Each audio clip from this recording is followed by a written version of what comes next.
Hey, what's up? How you doing? I'm all right actually. A bit annoyed for Saturday. Okay, good.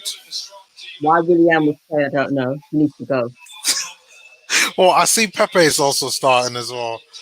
Which, Well, I mean, the lineup. Let me check out the lineup again very quickly. yeah, I've got it here. What was it for Southampton? They got McCarthy in goal. He's back. Mm. I see Bertrand is also he's suspended, and Kyle Walker Peters is suspended. But basically, it's the same team that went up against us in the FA Cup. Okay. So a strong side. Um, from the Arsenal side, we got Leno in goal, Bellerin at right back, Holden and Louise at centre back, and Suarez at left back. Partey and Xhaka in the middle, with Saka, Pepe, and Smith Rowe behind Lacazette.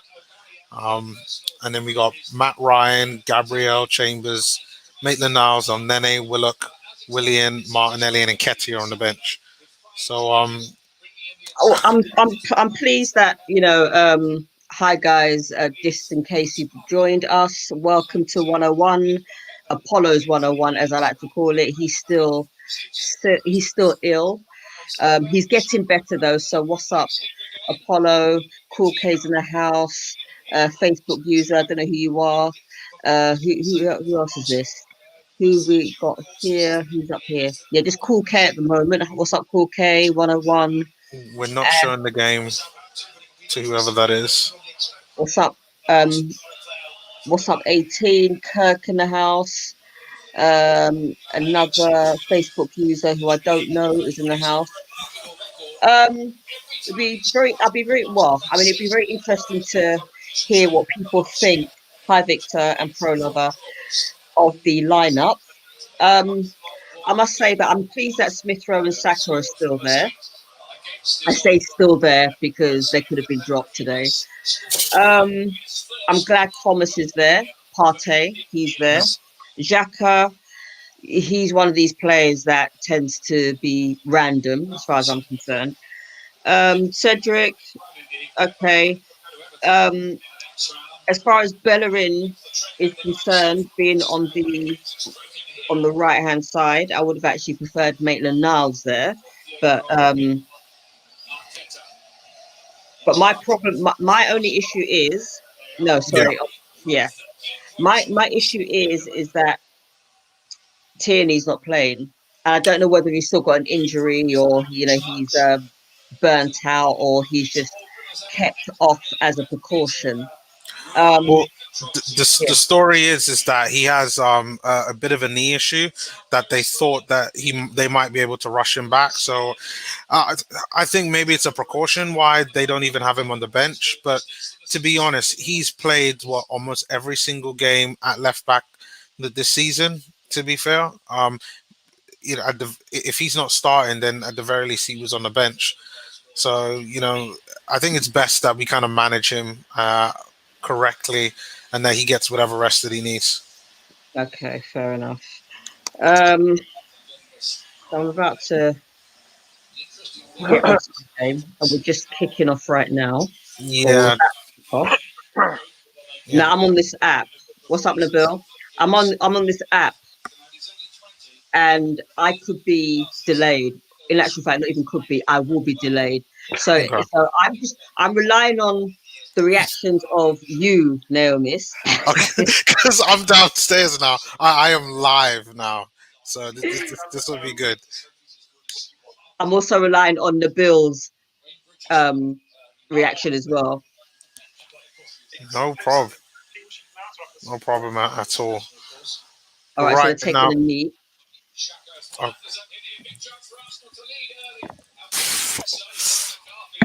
so close at the moment. Where Okay, I'm have you kicked off already, Naomi's?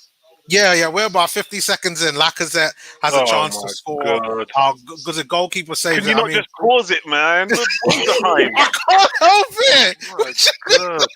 Have you got a pause button? No pause. Yeah, I do have a pause. You know what? That's a great You should idea. pause it. Where are you guys now? So at least I can time myself. They're And just I'm taking a knee. Right. I mean, I'm 33 seconds in, Okay. and Southampton. The You're ball is in gonna see it in Southampton a half bit. at the moment. Oh, my pictures test. Well, my quality is terrible today. I'm buffering. Okay, so Yeah,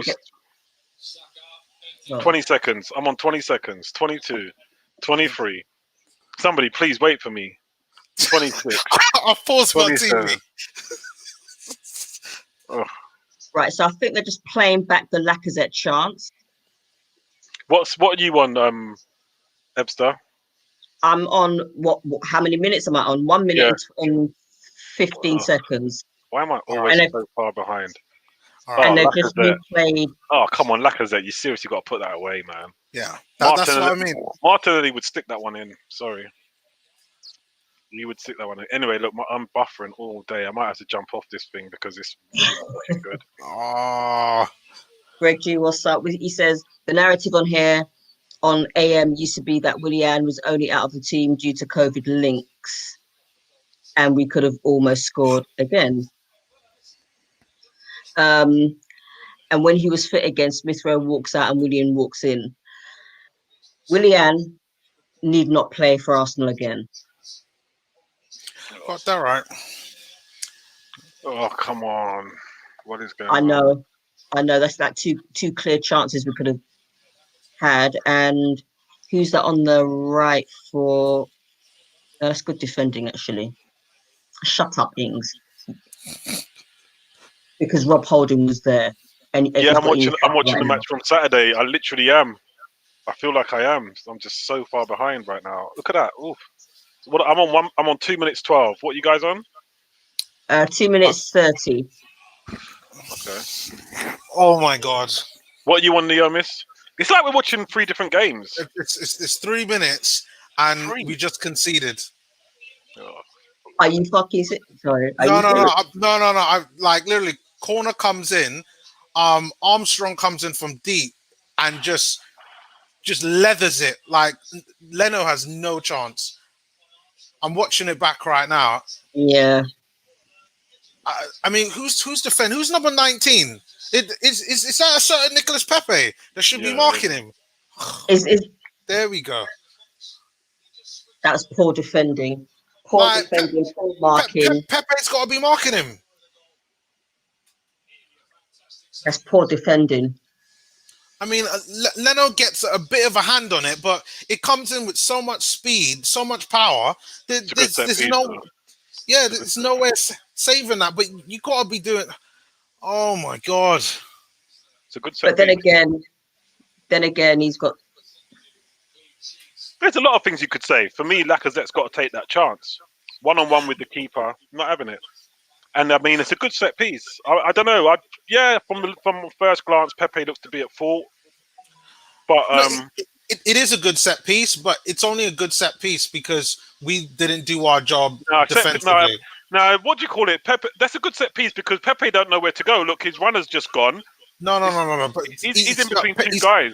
No, he's got to follow the run. Come on now, like follow which one? Someone just ran past him. He could have gone with him.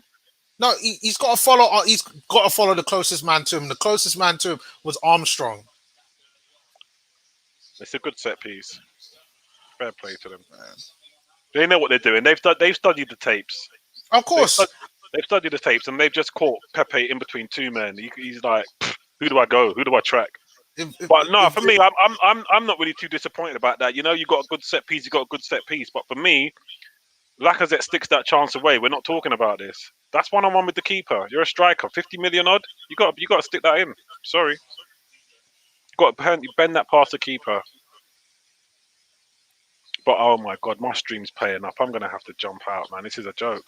I might have to. What else can I watch it on? BT it's on Sports. BT. Yeah, it's on BT Sport. BT Sport 1. Yeah, but BT Sports playing up for me. That's what I'm watching it on BT Sports. I'm gonna go and try the VIP channels. I'll have to give it a miss if it don't work. Yeah, they're showing the Lacazette chance right there. I mean, yeah, because they know if he sticks that in, You know, it's a different game. Oh my god! And now, Let's try this one. This is a VIP link. No idea what this is going to give me. Oh, mate. Yeah, he's done his work. He's done his homework. That manager's good. He's done his homework. oh, He knows his of course. I mean, Hasenhüttl defensively, he's got Southampton purring, and they've got enough attacking talent there to be able to cause Arsenal problems all day. But I mean, listen, it's still earlier on in the game. Like, we can turn things around. Like, even the little chances that we have created is good. But I mean, Southampton aren't going to make it easy for us.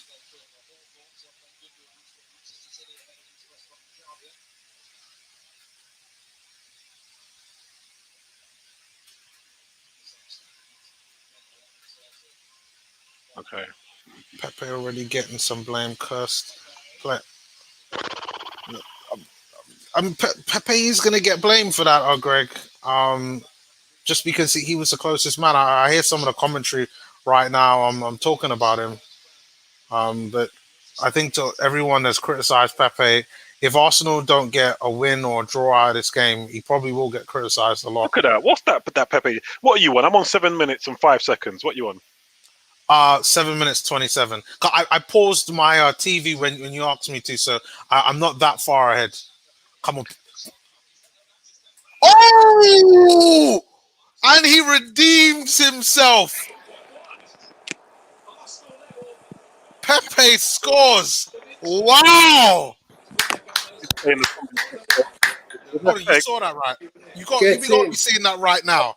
Mate, come on, don't do this to me, man. Why is my telly buffering like this? Oh mate.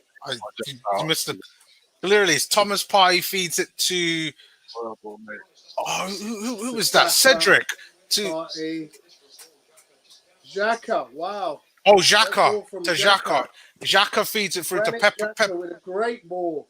That's the Yeah. best ball I've ever seen. They had it coming. They had it coming.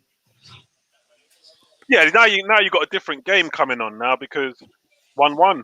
That was a set piece. Ours was a well worked goal. So You're right, Apollo. He is. And it's He- weird how Arteta doesn't see that.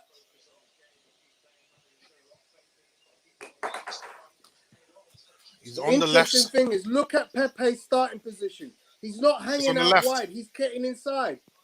he's on the left, yeah. Well, if Arteta could finally, if he continues playing Pepe this way, if Pepe continues to perform, then you know what, we can do some business this season. How to do it? I'll turn the volume right down to 0. You turn the happy face left. Yeah. I agree with Apollo there. Like Pepe, every time I've seen Pepe on the left, he looks different. He looks far more confident. And hopefully, this will give him more confidence as well. Well defended. How you guys doing? Sorry, I'm late. No, we're good. We're good. How's everything with you? Kyra was having a late bath. Hello. I hurt my chest today. Hello. Hi, I hurt my chest today. Oh,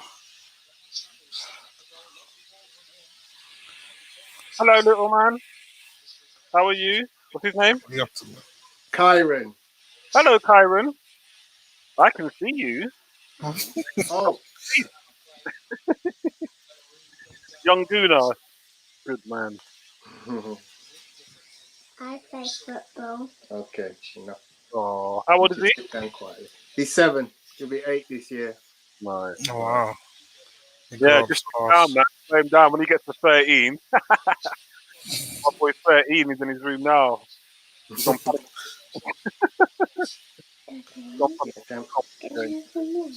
Yeah. Let's get up for daddy. Yeah, I did say Michelle. Michelle made a status. I think it was Michelle. And I said, Pepe. And I said, well, hopefully you'll swing on him with his left peg. So there you go. Yeah, there you go. Bobby picked it up. Bobby's picked it up. He's certainly capable. Well, there you go, B.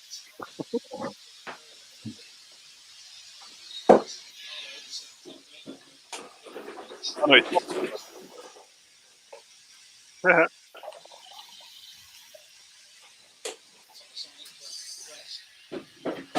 Okay. Close the door, please. The milk is here. I guess left wing is his position. Inconsistent. I agree he's inconsistent, but if this is the way to get the best out of him, then you know what? He could start showing that he's worth that 72 million that we spent. So We're going to show you that. I'm if he could score a hat trick, that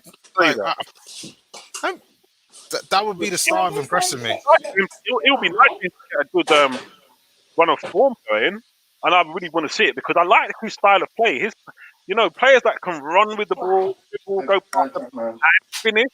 I love that. They're not really violent. Right, and that he's got a bit of skill to him as well. But I don't know. I think he's the sort of player where if he was playing like in the Invincible team, for example, if he's playing in one of the great Arsenal teams, I reckon he'd shine. But he can't be in a team like. Oh, lucky. You can't rely on him. Is that what you're saying? Like he's more of Yeah. Someone that you.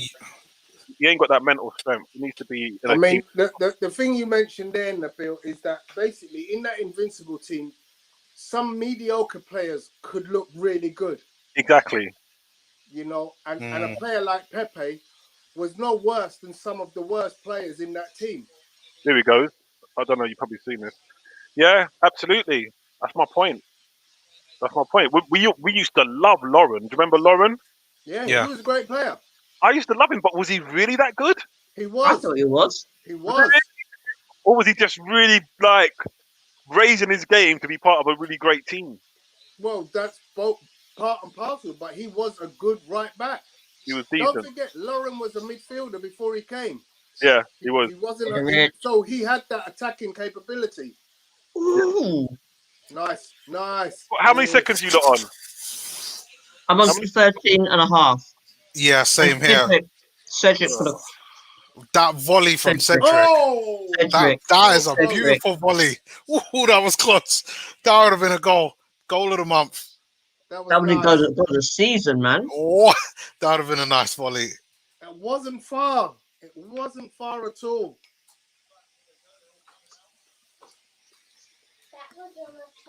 No, Greg, we're not eating on a date.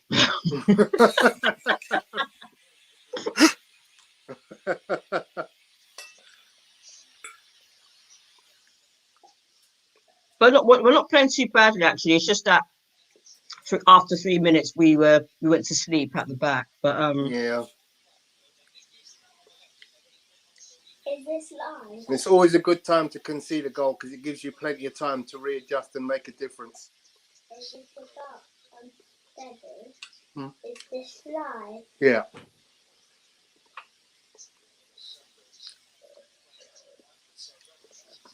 Well done. I would have loved to have seen Tierney play today, though. Oh. I think we would probably get even more out on that left-hand side, but I hope his injury's nothing long-term. I just hope it's just a matter of he just needs time to get him back. Yeah, because I know he's injury-prone. Yeah. I did. Yeah. You drank it all? Yeah. Oh, hurry. It's going to take you time to eat it. Eat it? Drink it, sorry. Where's Bertrand? What's he saying about my boy Pepe? I'm sure Bertrand will show up at some point. Yeah, and start cussing the defense.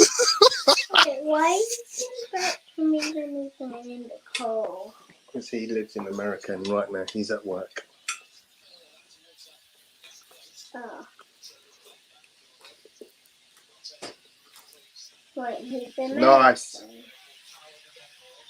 Wow.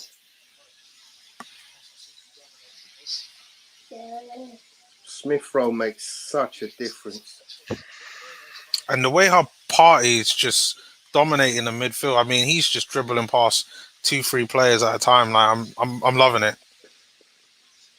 A high sentiment. Wait, Party Thomas.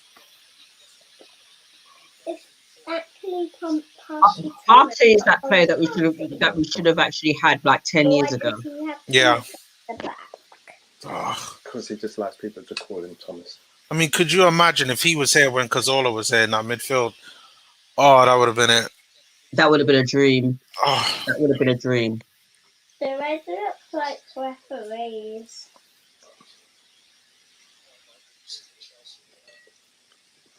I played for an actual. Oh no, still shut him down, man. Stop ball watching. oh my God! What is? Anderson. Oh, It's not another goal, is it? no, it's not another goal, but literally, it's a through ball from midfield to Walcott. I mean, it just goes directly through our midfield, but Walcott shoots it, but doesn't get on target.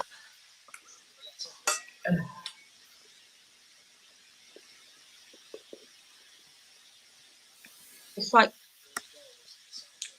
I like the turn of pace by Cedric. He let Walcott go, but he did get back to kind of prevent him from getting an open goal.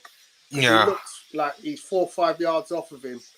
And he does get in front of him, which forces him to have to readjust his shot. and we let him go. That's a nice What was pass. the reason? What was the reason why we sold Walcott? Because from what I understand, it wasn't like he wanted to leave. It was a rebuilding process, I think.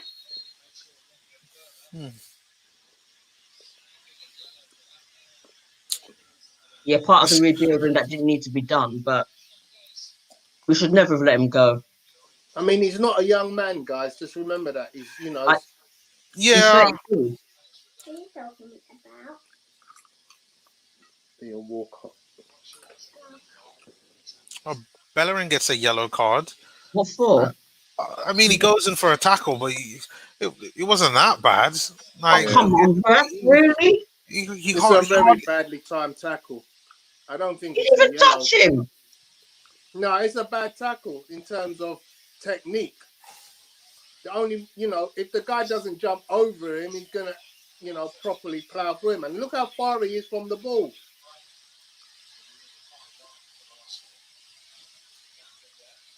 okay. He told him because he wanted to leave. Wenger changed to a 4-3-3, using the Ox as a wing back, which did not materialise. Theo's position became redundant.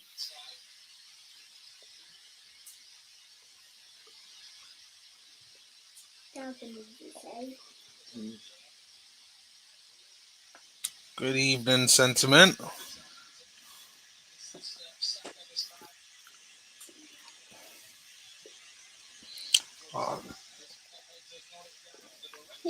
What's the sentiment mean? What's just somebody's name? Oh. Cedric is in no way better than Tierney. Come on. No.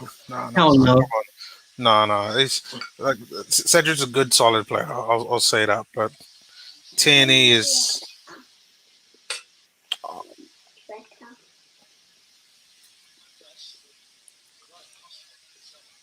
Just realised that Aubameyang's not playing. Yeah, I'm interested to find out. I mean, I don't know if Apollo's heard anything. Like, what's up with Aubameyang? Like, they said he's not in the squad for personal reasons. Because I put out a video just saying like I hope everything's okay, but it sounds like it's something kind of family related. But have you guys heard anything? No. Yeah, strange. Aubameyang got caught cheating on his wife. Oh, that would do it. That would do Really? it. No. That's a joke. Is that a joke or is that just?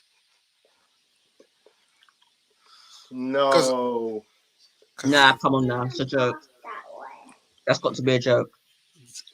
He doesn't seem the kind of person to cheat on their spouse, or maybe she wants a divorce. Apparently, I haven't had it confirmed. Oh man, like Dad, Yeah? who's really been Arsenal? Who's? Charade.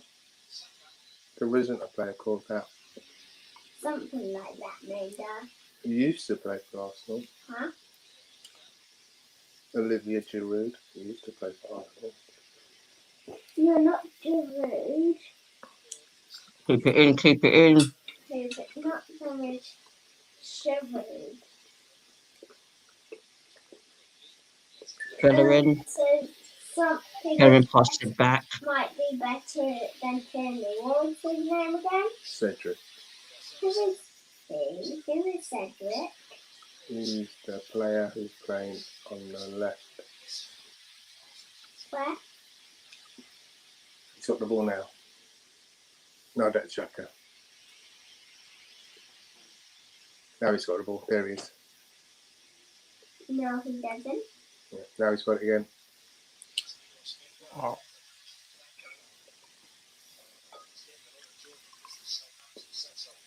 Intercepted by Bellerin. Tierney might be better than Lacazette. Yeah, I think things are starting to settle down now. Not much things are going on. Still trying to create chances, but no kind of clear-cut chances at the moment. Yeah, it's just Southampton keep on intercepting. Yeah. What do you intercepting me? Like tackling. Oh.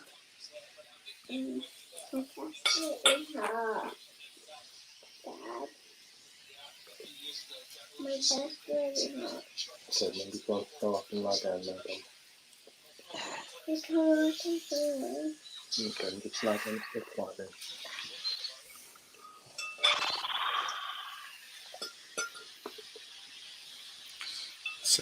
Cedric almost put a...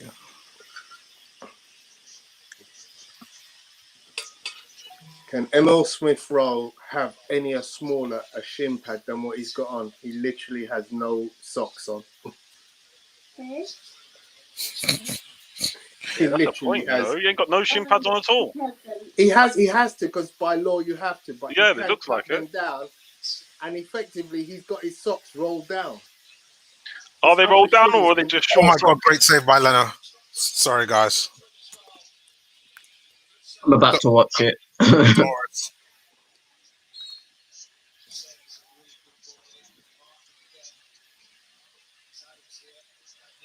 Cross. Header. Ooh. It's a great And it save was- by Leno. That was a great save and a great interception, as I call it, by, is that Rob Holding? Hold on, Yeah, Greg, we great are save. reading, Further we are clearance. reading the comments.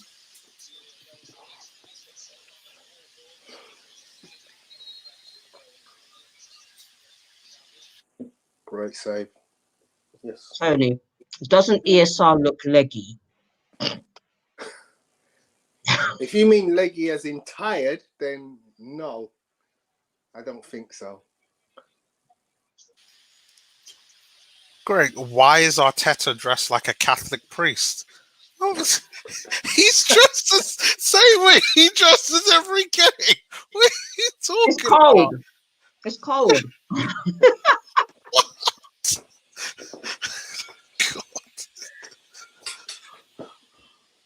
Victor saying, hope it's not another Abue incident. God. I can't even read about Abue without getting angry. Yeah, poor guy. And the problem with that is, I'll tell you what, I'm wondering how long his mind's been in that place. Because when he wasn't playing too good, his face, he just had this look on his face the whole time. I don't know if it's just come out or if it's been going on for a while. But maybe that could explain his Baron run. I don't know. Oh, what, Aubameyang? Yeah, Abba, yeah. Wow, you got a point Because there. when he was playing bad, his face, man, it looked like somebody had died. I don't know. And then, I don't know. And that's the same thing I was saying to David Thomas on the group, like with Brandt and his form. When players lose form, sometimes it's got nothing to do with football. You know, nothing to do with injuries, nothing to do with training. Sometimes it's life, like what goes on in your private life. You know? But you know what? I hope that if anything, it can be worked out. Yeah. If it is true about him and his wife.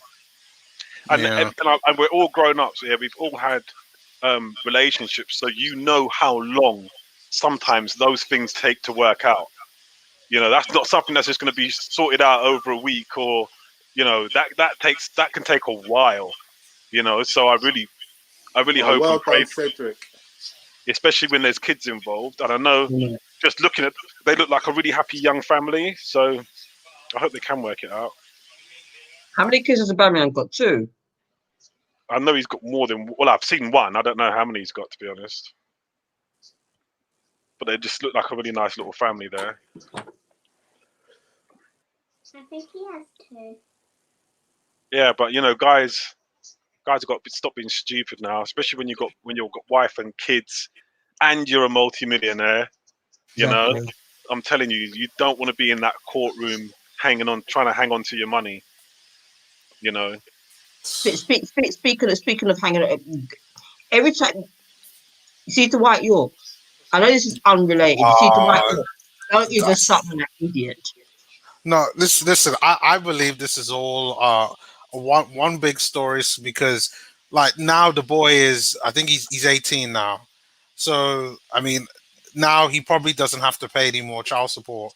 Okay. So Yeah. Jordan's probably taken this to the son, and now the Oh. son has put this story up saying he's a bad guy, but like he's probably been paying child support, but now he's 18. He's probably said, you know what, I'm done, I'm out. He's paid child support throughout. Yeah. So. And to be fair, I'll tell you my position on this, right? Mm. Honestly, I don't find myself in these situations because I don't live a certain way, right? But if I got with a girl, she got pregnant, or even before, and I make it clear to her, I don't want kids. Don't have my baby. Mhm. Yeah. Personally, I'm a dad and I love kids, so I would probably just be around. But if I put myself in the mindset where I'm saying, look, I don't want kids, don't have kids, and then you go and have kids, I'm not paying a penny. I'm not doing anything because I told you I don't want it. What are you gonna try and force me into doing something? Force me into being a dad, taking my money? Come on, I get what people are saying. People will say, people will say things. People will say things like, you know, if you have sex, you've got to be prepared for it and stuff like this. But like, if you're saying to someone, look, I don't want kids, you're trying, you know, whatever you're doing, try not to get pregnant, and then you get pregnant and you're going to force it on someone. Nah, that's just honey wrong. trap. Yeah, but if she chose to keep the child, wouldn't you then say, look, I know I said I didn't want the child, want a baby, but I'm gonna step up to the plate. That's what he's done. That's what he's done. He's done that. He said, I'm not interested in looking after a kid, but you know, I'll do. He ain't got a leg to stand on. To be fair, as far as child support is concerned, I don't care whether you wanted it or not. You're the biological dad. You got to pay, so he pays. You know, and that's how it is. But for me, I'd feel like super hard done by, man. You know, like. Nah, he's. You know, when you're earning that kind of money, you know, it's not a big deal. But it's not a big deal, yeah. It's basically it's a honey trap. You know, there's loads of women like that, especially in them times. You know, I was around them times. You know, I saw all of that all the time. You know, Cool K. You don't need to tell me. I paid child maintenance for 2 kids that I don't see. I ain't seen them in 2.5, 3 years now. I'm just starting to talk to them, so you can't tell me. I know I've been through it all. I've been through divorce where Mrs. is trying to get more than half out of me. Yeah, I know what it's like, and believe you me, you know, I'm not suicidal. The way I felt like just going out on the street and just smacking the first person I saw, just get into a fight with anybody. You can't. This type of what he's going through, I've been through it. It's terrible. I wouldn't wish it on anybody. You know, when people talk about they've been driven to drink and drugs, I get it, because when you're alone with that type of anger, it's serious. Like I don't see my girls, and I've got to pay for them every month, and I don't mind. That's the thing, because I wanted those girls, so I don't mind paying every single month. But come on, mate, I should be seeing them, you know. And in which world does a woman deserve like more than 50%? You know how much money I get? I can't even talk about it. It's like I don't like talking about money, but I gave my missus plenty of money, and she still came after more. So don't need to tell me nothing about all of this. This is like, it's like I said, when it comes to what Abba's going through, I hope they can sort it out, because you don't So wish do that I. on your worst enemy. You just don't wish that on your worst enemy. And like I said, he's cheating. I ain't cheated since I was a kid. So I hope they can work it The out. thing you got to remember when somebody's cheating is normally two people know about it. Yeah. Yeah. I know. It's not like he was the only one who knew. Nobody's going to say, well, I didn't know he was married with children. Yeah, right. So it takes two to tango. They both knew. It's no blame to be attributed to one, because they're both responsible. Cheating in this day and age is something you can work out. I've seen many couples. When you see couples who've been together like 20-something years, 15, 10 years, a lot of them have worked out that sort of thing. Sometimes you can work it out, and I hope that they can work it out. Especially as a millionaire footballer. Come on, mate. No. Nice, You don't want to be smart. getting divorced. The way you look at it is there's no need. But I feel it for Dwight York, though. I don't like the way he's labelled this bad person. And would it be so bad if Harvey didn't have his problems? Would they still look down on him so much if he didn't have these problems? But he made it clear to her he didn't want kids, and then you're going to have kids. So I don't know. It's kind of hard. I do feel it for Harvey, though. I really do. We're all different, because like you asked me straight up, if it was me, I couldn't be that hard to a child. I couldn't be that hard to a child. I tell a woman I don't want kids and she has it, I'm going to be a part of the kid's life, because that's just me. I couldn't turn my back on my own. I just couldn't do that. I just wouldn't have the heart to do that. But I get where he's coming from. No. My son wants to know why you keep talking about everything except the football. You've got a good point, man. Got a good point, because the football is quite dead at the moment. If you're, I don't know. Exactly. No, Southampton are basically battering us in the final third, and and we're just. I think it's quite even Stevens. You think so? Yeah, I think when it's 1-1, it's cagey. It's 1-1, it's cagey. It's just like a saying. Doesn't mean anything. So someone told me, has Odegaard? Is it been confirmed? It hasn't as yet, but he has done his medical. I think tomorrow this will happen. Whether we win or lose, they'll have a feel-good moment. They'll send it out. Is there a new player called Condom? We don't have a player called Condom, do we? Oh God! he's referring to. I think he's referring to the Harvey and. Leave it out. Leave it out. We've changed the subject, and now you're trying to bring us back. Go on, Laka. Go on, Laka. Feed him inside. Oh.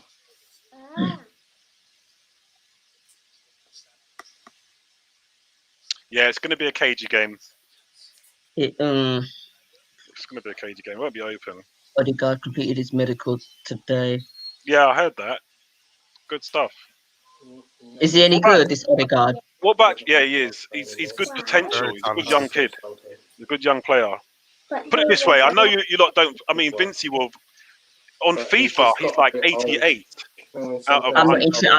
I don't do FIFA. It's a good rating. I'm sorry. Let me explain why I don't do FIFA. You see, FIFA is make believe. Yeah, but the rating is real. It's fair enough. It's good ratings. It's good ratings. I've never really argued with any of them. The ratings are good. Put it this way. It's higher than Lacazette. Lacazette is like 84, 85. So he is a good player. 88, he's rated. I think it's good. I always look at transfer mark and I looked at those stats things. But I tell you what, the quickest and easiest way is FIFA. It really is. It really is. Every time I think of FIFA, I think of people sitting down playing games. Yeah. Because anyone can look on FIFA. But the thing about FIFA is based on real FIFA data. It's based on real data. It's not makeup. It's real data. It may be makeup when you're actually playing it, but the data is real. I mean, yeah, it's real. It's good. But I mean, that being said, I've heard of this guy. I've heard of him for a very long time. He's been touted as the next big thing for a very long time. But the problem with that, especially when you're at a club like Real Madrid, is that very few of them reach that. Very Yeah. few of them. They always say this guy's the next this, the next that. Look at Asensio, Isco, Vinicius Junior. There's so many. Unless they play regularly, they don't get there. There's just so many. Even Osama Dembele, you know, how much did Barcelona pay for him? My God. Yeah, I know, and he didn't even play You need to be quiet. much. You need to stop talking. 'Cause you're No, making he a didn't. lot He of barely noise. pays. He doesn't play. No reason. He'd be lucky if he's on the And, bench. and it's the same with what's his name, the French one. Oh, what's his French? He was Who? at Atletico Madrid. Oh, Oh, what's his name? French player. Yeah. Oh, Lamar. No. Oh, Griezmann. Is that what you mean? Oh, Griezmann. Yeah. Oh, Griezmann, yeah. He Yeah. hardly plays. Yeah, but he's quality. I don't care what Barcelona want to do with him. I'll take him in a heartbeat. There's no way And he ain't good. And replace him Barcelona with who? wasted. There's no way. Who- Who? I'd definitely swap him for What's Lacazette. a ball? What's They a could. ball? I'd swap Lacazette and Pepe for Griezmann. I would. I'd swap. Holy I mean, put it in the group. I don't care. I stand by what I say. I'd swap Lacazette and Pepe for Griezmann. No, I'm not a gamer. I just know what I'm talking about. Yes, I am single. Why are you single? I hate when people ask Hey, that. Why are you single? Oh, why am I single? Because I keep punching that people properly. asking me why Why I'm are you single. single? That's why. Too busy, man. Too busy. Oh, I've got a busy life. But no, I'm not a gamer. I'm not a gamer at all. I don't have the patience for games. I just get too angry. just saw a sequence of some bad passing. Started off with David Luiz passing the ball straight into the path of Theo Walcott, and then his I've pass just was seen even that. worse. I've just seen that. It's like, David, what are you doing? Yeah. You're a defender. Oh man, that was awful. I just caught up with you guys. What was he thinking? My days. He's You're trying to lucky. concede. You're trying to concede. Oh, for goodness sake, man. And the thing about it is, we was passing really well out of defense. We was really. I'm just looking at Naomi's right now. Thank you, Niomis. We know when Niomis is jumping up, we scored a goal. Who's this? Is this Partey? Is this Partey? Is this Partey? Saka! Oh well, David Luiz, we just have to look at your ugly mug for about 2 more minutes. Yeah! Get in, Saka. Why am I always the last one, man? Even caught on. I'm still looking at bloody David Luiz. Get out of my face, mate. Jesus. All right, so we got this goal kick from Leno. Back to upfield. Even Apollo's on it. I'm gonna have to shut down at half time. Holding. Straight to Saka. Great through ball. Solo. Great through ball. Lovely I through ball don't from know who that Lacazette. assist was. And guess who put Lacazette and Saka in their fantasy football then? Yeah. Guess who Oh, signed yeah. up to the fantasy football? Hey, that'll do good. Laka to Saka. You notice that one, anyone? Xhaka plays the ball to Laka. Laka plays the ball to Saka. Tony, it's the trident. It's part of the trident. It's Laka, Saka, Smith Rowe. Hey, that's a nice ball from Lacazette, you know. Through the Yeah. eye of the needle. Through the eye of the needle. Who gets that? Party? Xhaka, Saka. Yes. Is that? Yep. Oh, that's a nice That was- ball from Lacazette, man. Honestly, that is a really nice ball. Yeah. Mesut Ozil will be proud.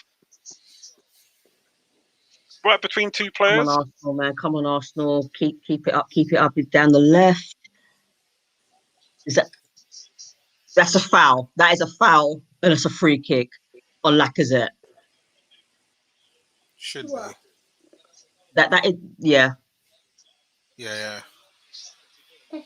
Yeah, it is. That's on what, Stevens? Yeah, Stevens.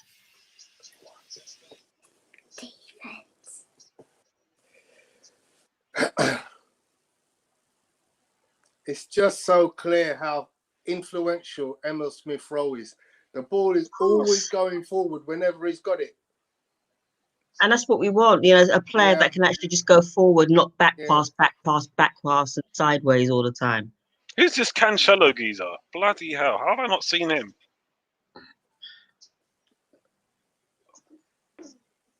This Cancelo geezer's doing really good, mate. I'm gonna have to get him. What, for Man City? Yeah. Cancelo, yeah? Okay. Yeah. And Good Mhm. player. They ain't got any Hello? bad players at Man City. Let's put it that way. They ain't got any bad players, no? No, they don't. This guy keeps coming up, though, doesn't he? He's like, Yeah, I can't. he's He's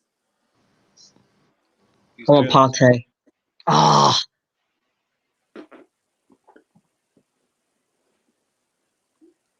good play, Pepe. Oh, mate. Yeah. Well, there you go. Where it matters. Everybody crying about getting beat by Southampton in the FA Cup. This is where it matters. Let's do them. Do them proper. Where do we? What are we like in the league? Where will 3 points get us? ninth. Yeah. Oh, There you eighth. go. Okay.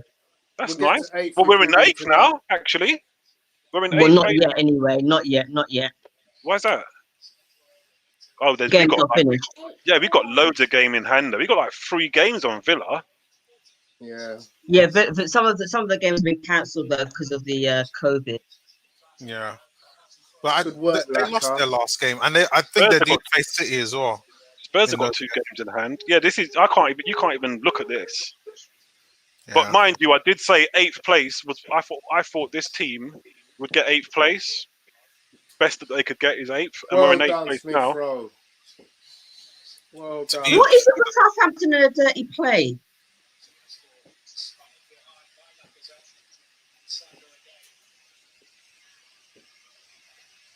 Man, if that was Arsenal, we'd have players sent off already. Okay, Bellerin. Nice play. Who's that? Thomas Partey makes it look so easy, doesn't he?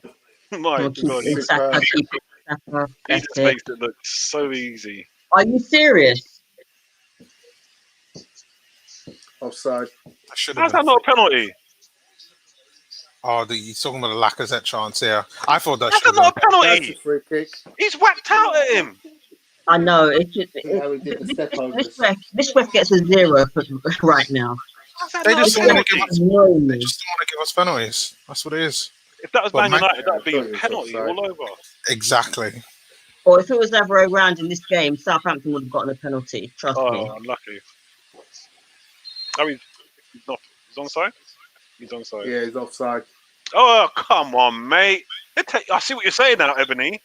I've caught up with you. They're playing a bit dirty, aren't they? Don't get the ball, just kick him. That's wrong. Look at that ball by Lacazette. He's doing stuff today, you know. He's playing like a Bergkamp. Oh, great interception from Cedric. He's playing in the Bergkamp role. I might not have to. I might not do that swap now. I might not swap him for Griezmann. I might have to keep him. Where's Vinci anyway? How come he's never Anthony Roberts? How come you're not on in the room, mate? Oh, is he working? Come on, Arsenal. Close him down, man. Close the number 10 down. Stop ball watching.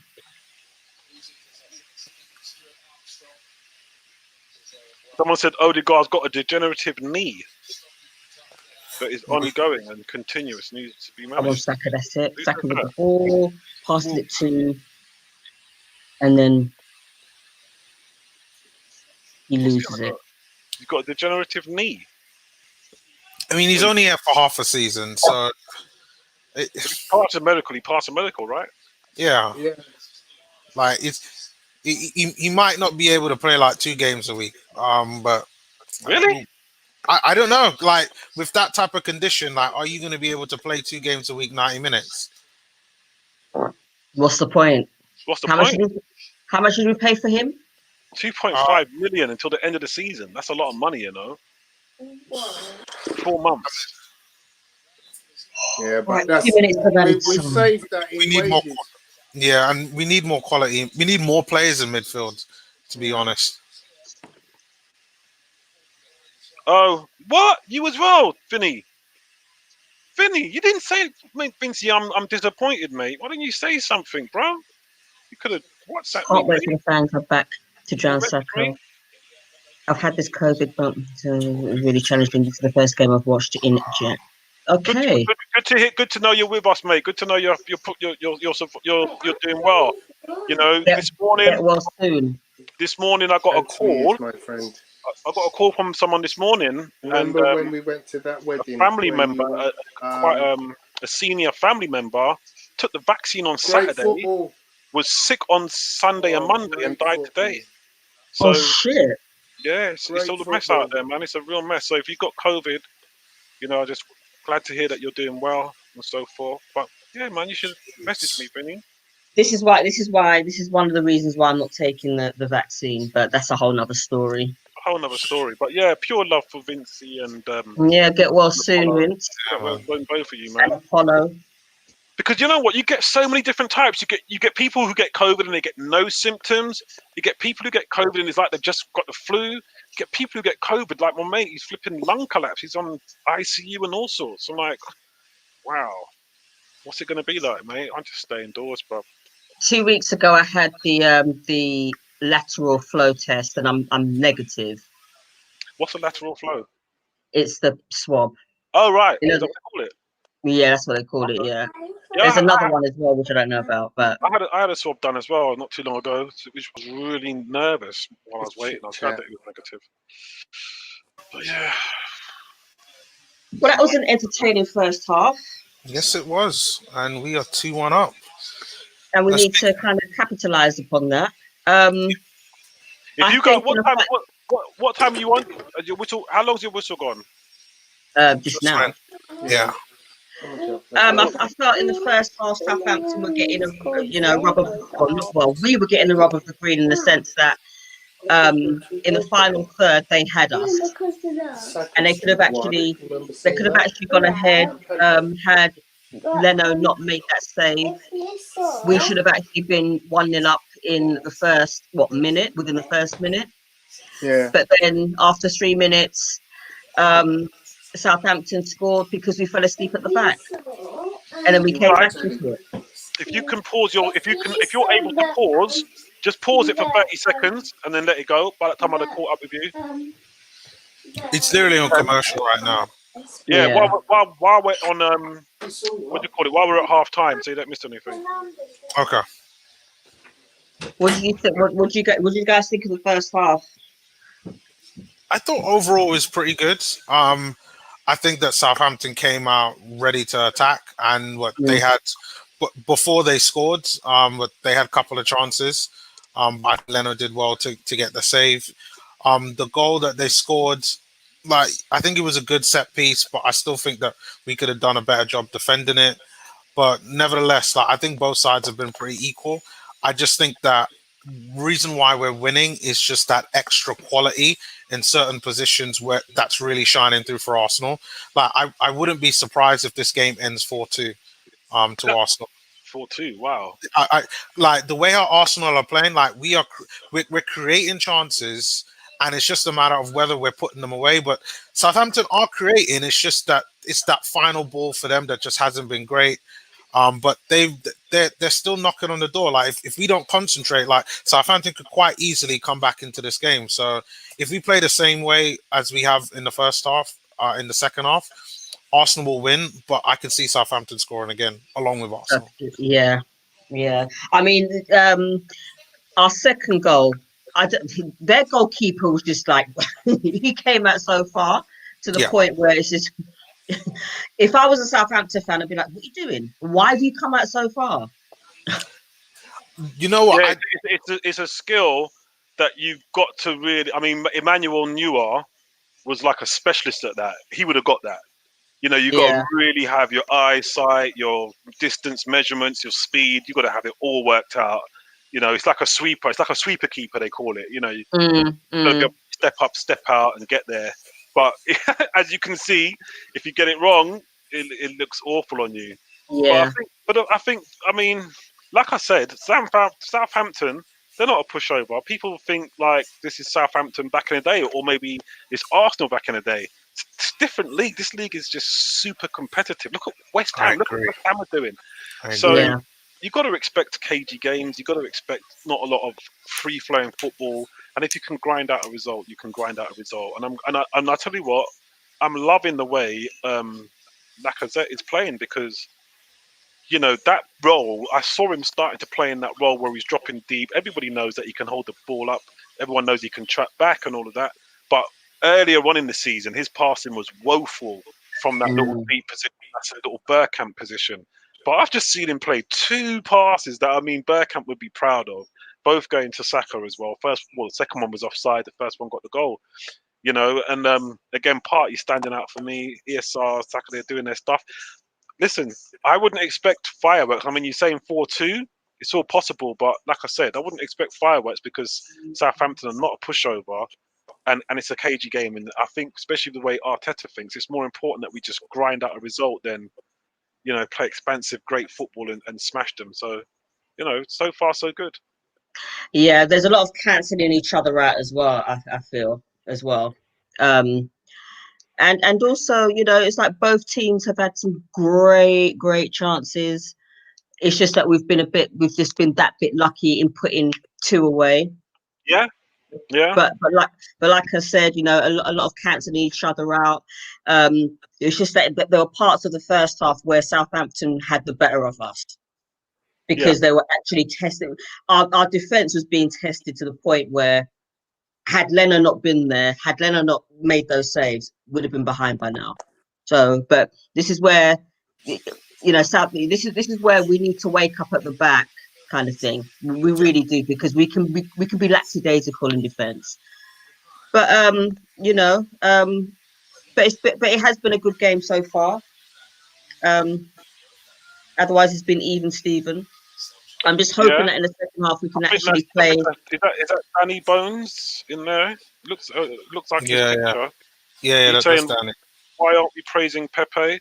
Fair play to him, mate. Pepe's been good. I don't think he's been anything to write home about, to be fair. For me, the only standouts have been Partey and Lacazette, with Saka running off him as well. But you can't sort of knock Pepe's play. He looks like he's coming in off that left, and he's got himself a nice goal there. A goal is a big deal, especially in a game like this. So yeah, fair play to him. Yeah, Partey's been immense as well. Partey just makes it look so easy. Yeah. I just love the way he. It's just we should have had him 10 years ago. We should have had him 10 years ago, or a player like him 10 years ago. Oh no, we got him now, mate. I'm just glad we got him now, because and the thing is, I like Arteta. I like the way Arteta and Edu are going about their business, because even when we're really cash strapped, we're still doing the right things in terms of getting someone like Odegaard, in terms of the targets that we're looking at. There's not, if you ain't got no money, you ain't got no money. And to be fair, that's their signing. And Gabriel as well. That's 2 quality signings right there. Yeah. I'm really happy with that. What do you guys think of Matt Ryan? Brighton, I think he was their first choice goalkeeper for most of the time. I actually spoke to my friend, he's a Brighton fan, and he was saying that he would love to have him back.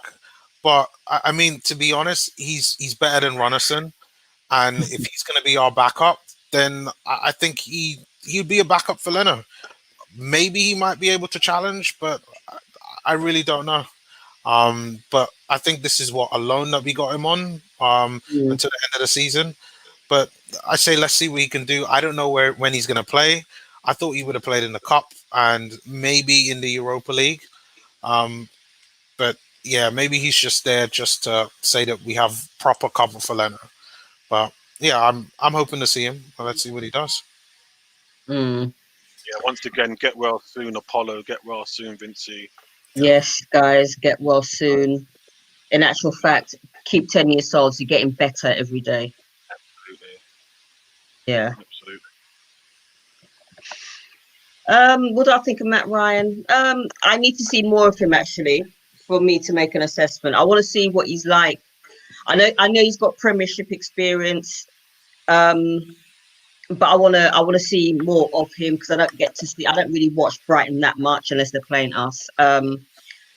But yeah, I'm not gonna say too much about him. But all I can say is that anyone right now is better than Renarson. Did Van Arsene cost anything?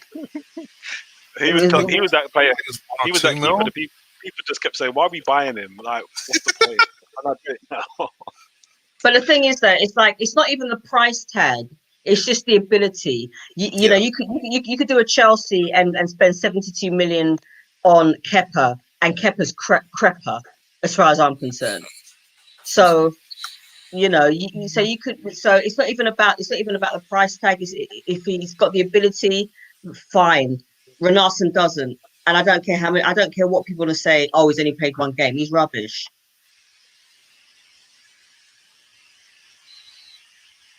One here. I'm pleased with Pepe. We will get more from him on the left moving forward with this personnel. Yeah, maybe. Hope so. Maybe. Thought Southampton edged the first half in parts for me. Their pressing game is top notch. Agreed. Actually surprised we look somewhat up for it. Emil Smith and Partey best players for me thus far. Excellent closing down. Yeah. Especially Thomas. Our left side is one of the strongest in the English Premier League. Put Sterling down there, and he takes golden boot mid-season. Our left side is a strong side. It's strong when you got Tierney playing there. When you got Tierney there, yeah. But Auba likes to drift off to the left as well. He does, but I prefer Aubameyang to play centrally. But then, you know, some people like him on the left, or they like him to drift in. But I prefer him centrally.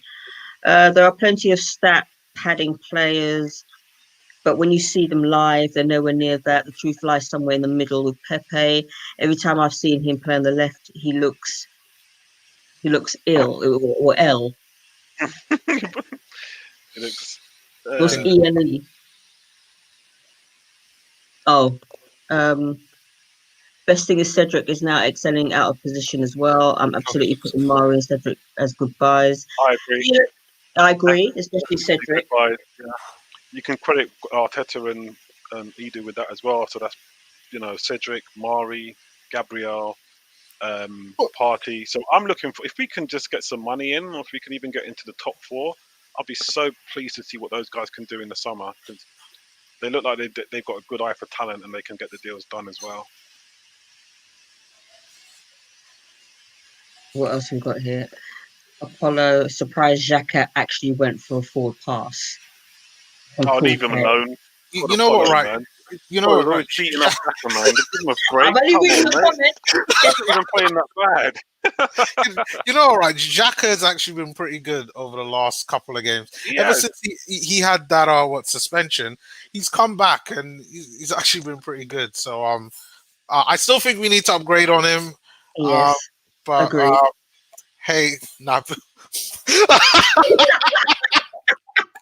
He's so biased, man. God, break. Because he hasn't apologized. He hasn't apologized. Good finish from Pepe and lovely work from Saka throughout. Look shaky at the back. We need to wake up, but we have more on the bench and fresher legs, so no excuse. I'll be very interested to see who we bring on this in the second half, and I'm hoping. And as much as I've started to love him, I really don't want Elneny on the second half, because I think he'll just revert to backwards, sideways. No, I don't think you need to change the midfield. I'm not sure how fit Partey is, but I think they'll be looking to take off ESR or Saka or Pepe for someone like Elneny or someone a bit more defensive if they want to shut it down a bit. But, you know, I think we need another goal before we start thinking about that. Are we sorry, what's his name on the bench? Willian. Oh, who cares? I hope not. Yes, he is on the bench. He's on the bench. I hope not. I want to see Martinelli come on, not Willian. So do I. And Martinelli's on the bench as well. Yeah, you want to. The only good reason to bring on Willian, who for me loses the ball, falls on the ground. The guy can't pick a pass. I'm sorry. Is it me? Am I the only one that thinks that you can't pick a pass? Oh No, my God, it's an oxymoron because Willian is arguably one of the best passers in the bloody league, but he just can't seem to pull it out. I don't know what's happened to him. he's been terrible Honestly. at Arsenal. I don't know I what's thought happened that to was him. going to be a good signing. Yeah, of course, Willian. Come on, mate. How long has William been in the Premier League now? What, 8 years? Yeah. For granted, you watch him play for Brazil. He's been in what, 2 World Cups? You watch him play for Brazil. You watch him play for Chelsea. You take it for granted. What he can do. He's got a great pass. He can definitely ping a ball. But like I said, none of that matters when he's put on an Arsenal shirt. I can't say he does anything. That first game at Fulham, my God, that seems so long ago. Yeah. And Yeah, he hasn't done anything since. Like he's worse than Pepe. He's literally worse than Pepe if you want to look at it like that. But the difference between him and Pepe is, for me, if William was to turn it around in his next game and play to what his best of what we know, wow, we would have Then some player on our hands. We would have some player on our hands, mate. That's. I mean, when you're looking at Chelsea's best players have been what, Hazard and William. yeah, So that's saying something. Yeah, I don't know. I mean, William was on a free, so Yeah. yeah, Willian is past his best. I think Yeah. it's more than that because even when you're past your best, you still got flashes. Cavani is past his best. What's his name? That Ibrahimovic. He was past his best for seasons, but because he's got class, he could still, you could still show flashes of brilliance. That's pretty much all I really want from Willian. Just hang on in there, be in the game, and just the odd free kick, the odd through ball, the odd pass here and there. Show us some class. He's not even doing that. It's got. Yeah, but every time he plays, he falls to the ground very easily, and he just can't pass. I don't know. I honestly don't know what it is. I don't know what it is, but it's more than his age. It's a lot more than his age. I mean, look at what's his name, Fernandinho. How old is Fernandinho? He's like 35 or something. yeah. And who was that player that Chelsea bought? Thiago Silva. Yeah. How old is he? Yeah, he's about 33, 34. Yeah. He's a bit older than that. It's been pretty good. Yeah, well, he was arguably the best defender, best centre back in the world for a long time. Arguably the best centre back in the world for a very long time. So, like I said, when you buy someone like that, they're not going to just become rubbish overnight. So with David Luiz, he's got qualities, but he's also got some. He's never been classed as the world's best. He's got some really good qualities, but he's not like Thiago Silva at all. But I like that. I like David Luiz. I like a defender that can pass, a cultured left foot, and who can pass. I like it. Come on, Arsenal, get in there. All right. Well, hold on, guys. I'll be right back.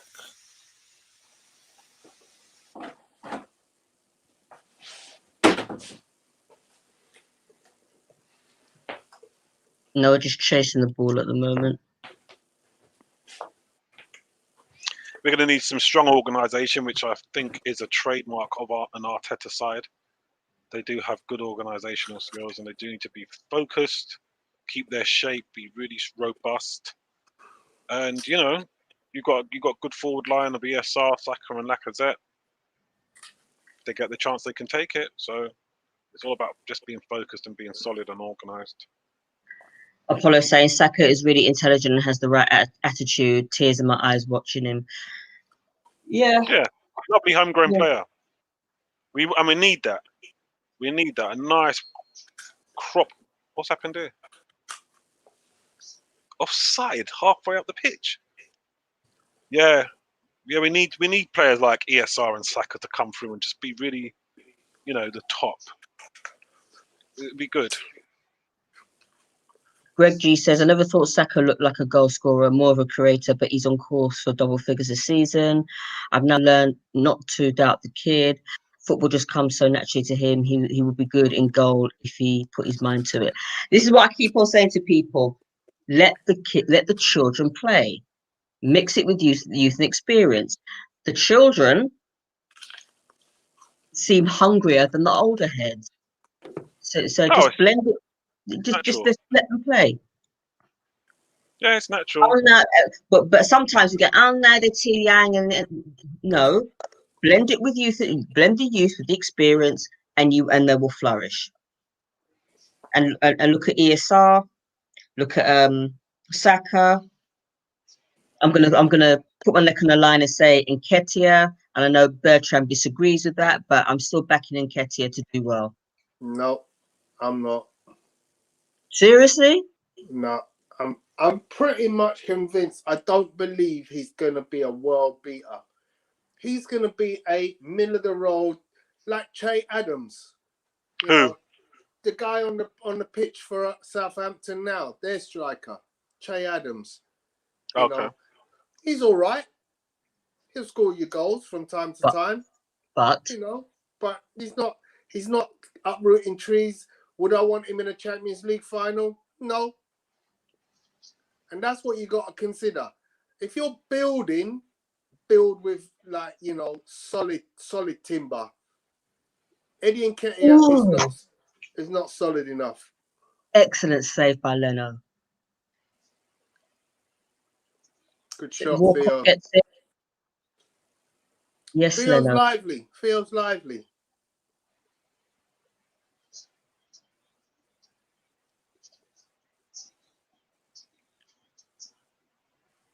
Come on, get in there.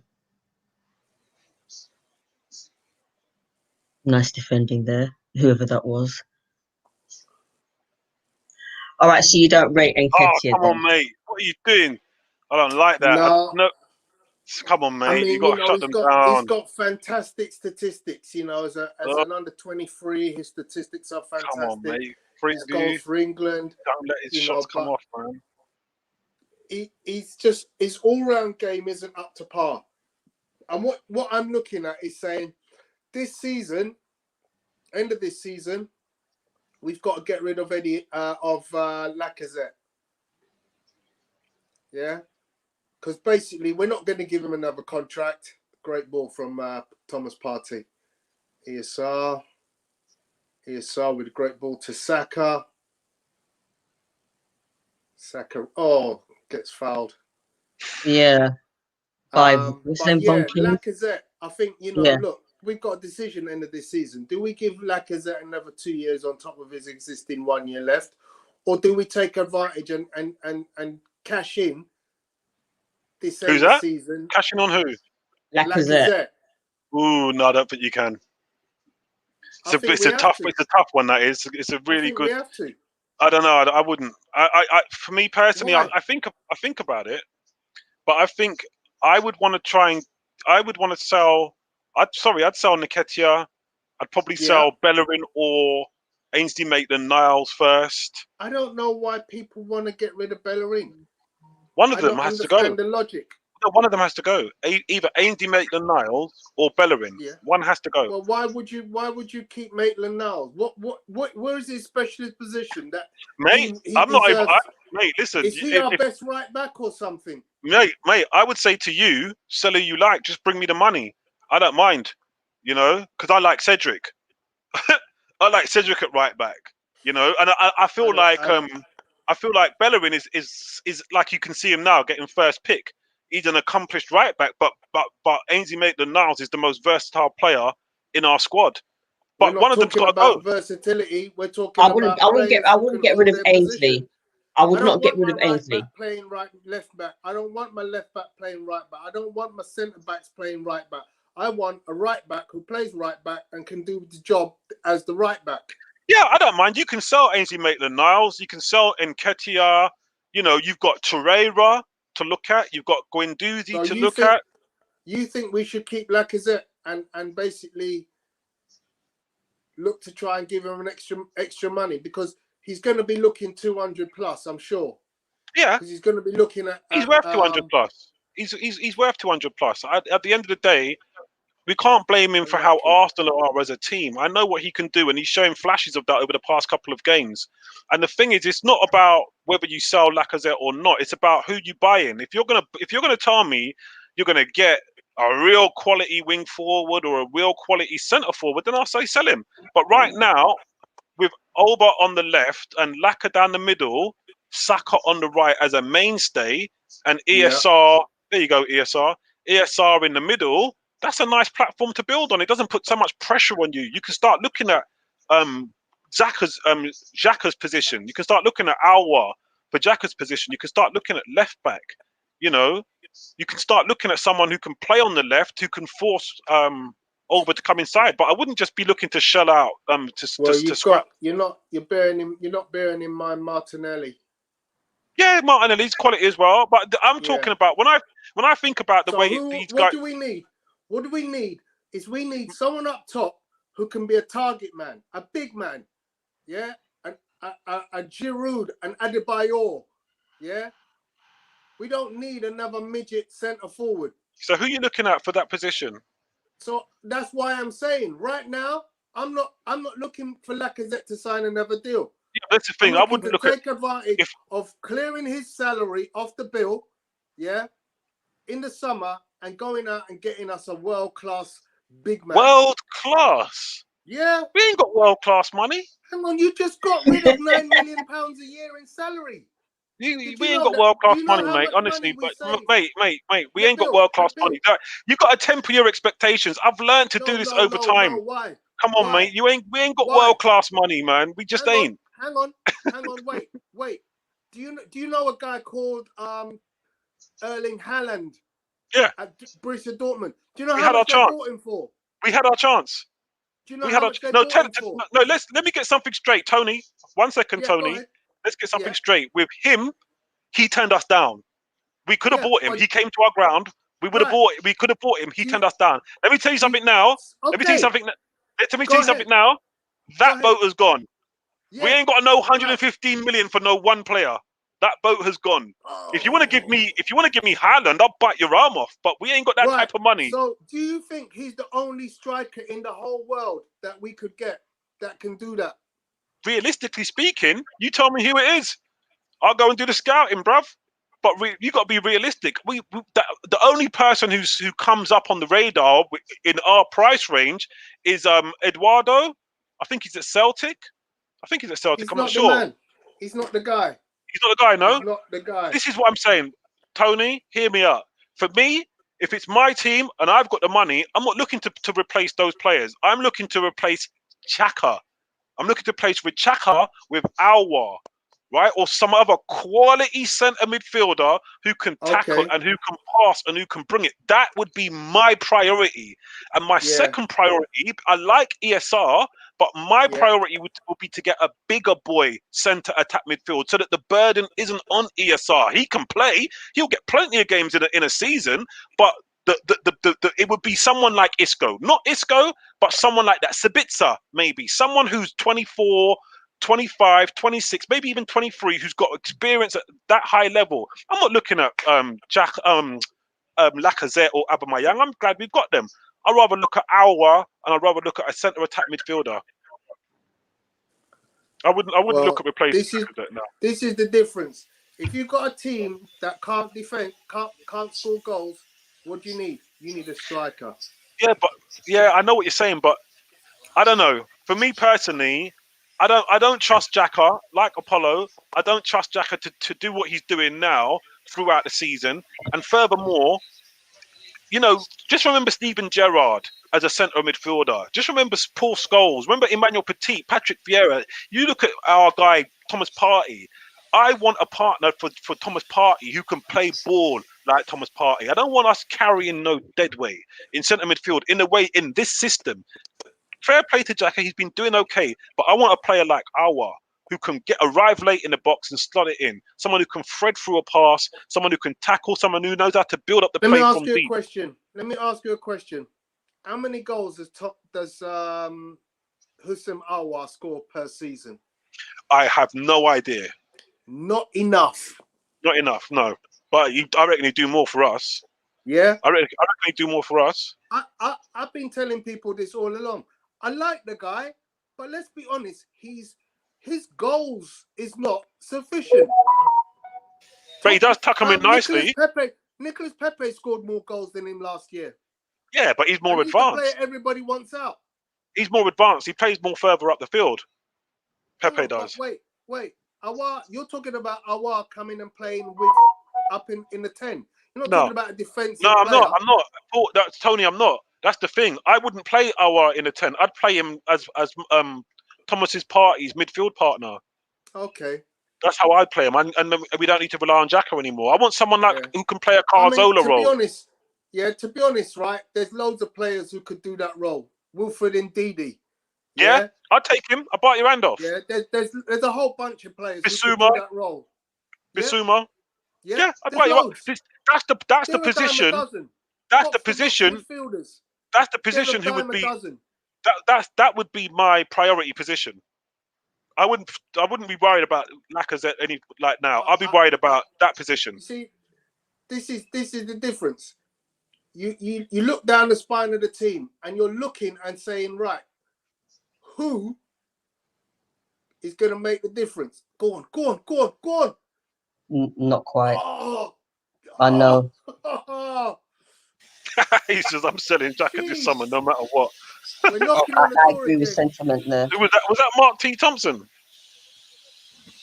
So, right. we haven't got world-class money. We saved a load of money, yeah? We saved a load of money. And what has Bertrand been saying? And I agree with Bertrand. Now is a buyer's market, yeah?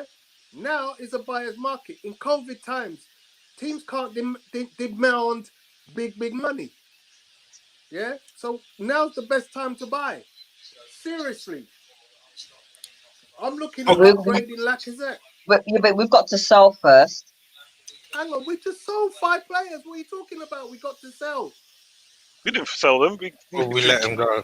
We literally tore up their pretty contract, You know how bro. much money we made by just getting rid of them players? All right, because we haven't gotten rid of what's his name, Guendouzi yet. We haven't gotten rid of Sanchez yet.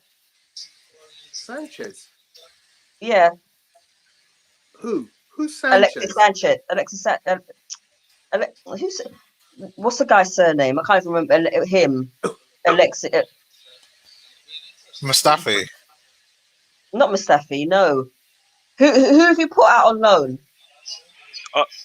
Lucas Torreira. Torreira. That's it. I'm thinking Ebony's going mad. We got rid of Alexis. He just hit the bong, didn't she? years ago. He's had a large one. Torreira. Sanchez. You know. Torreira. We haven't gotten rid of him yet. I wouldn't like to get rid of him. But you point. know what I like about him is that he represents at least 20 billion. He represents at least 20 something million. He's gone. He ain't coming back. Yeah, He's gone. I agree. Yeah. That's what I'm saying. Him and Torreira's Guendouzi. gone. That's what I'm saying, Tony. My point is this: I'd cash in Lucas Torreira, Guendouzi, Xhaka, Nketiah. I don't know. Take your pick. Bellerin. Chambers. There's a lot Did you see what you just did? There's a lot more players I would sell before I sell Lacazette. A lot more players before I look at Lacazette. If you sell all them players that you just talked about, even if you sell half them players you just talked about, you've made enough money to buy yourself a striker. Okay, a striker is what we need right now. Yeah, buy him. I mean, buy Martinelli could be the future. Yeah. But let's be honest, we shouldn't be laying all our eggs in one basket on Martinelli. He's a young kid.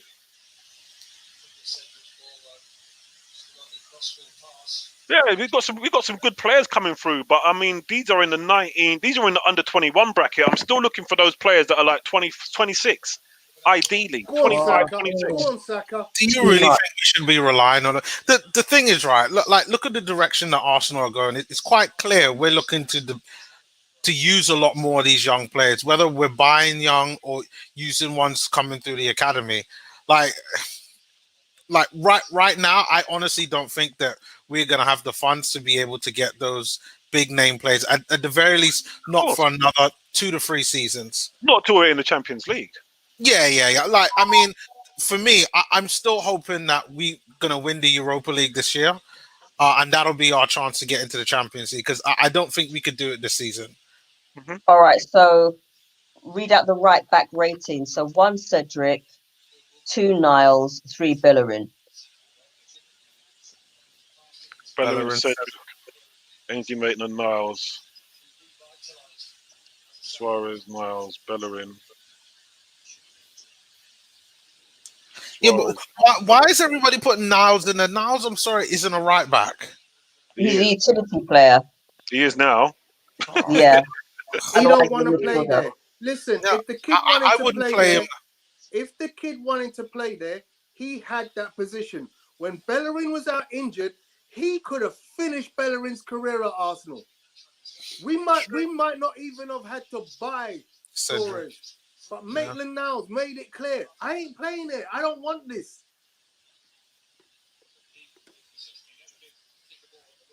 Really? Yes. No.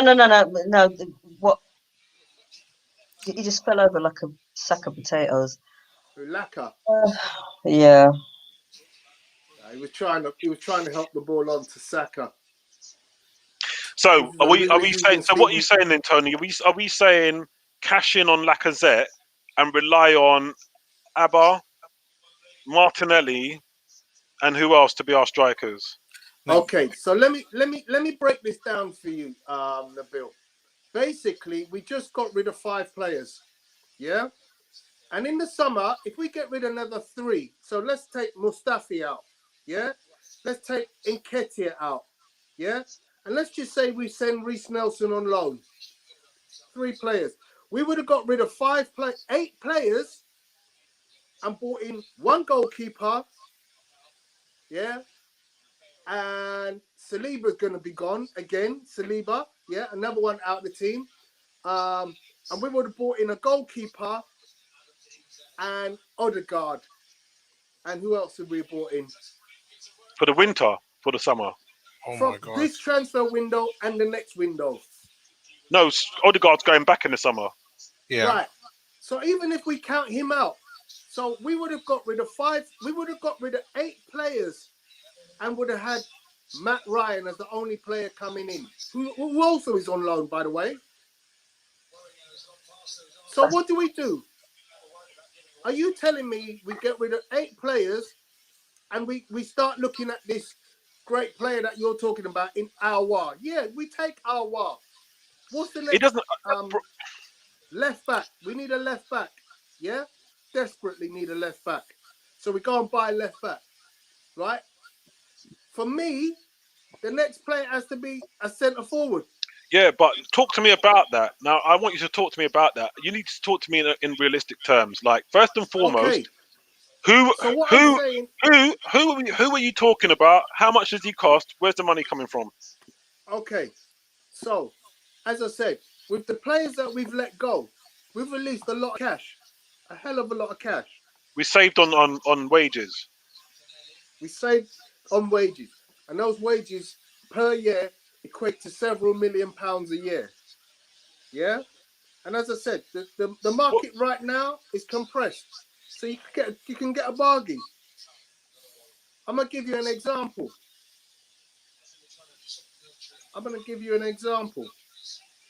Martinelli's coming on at some now 4. Should be for Pepe. Isn't Pepe gone off already? Oh, no, there he is. No.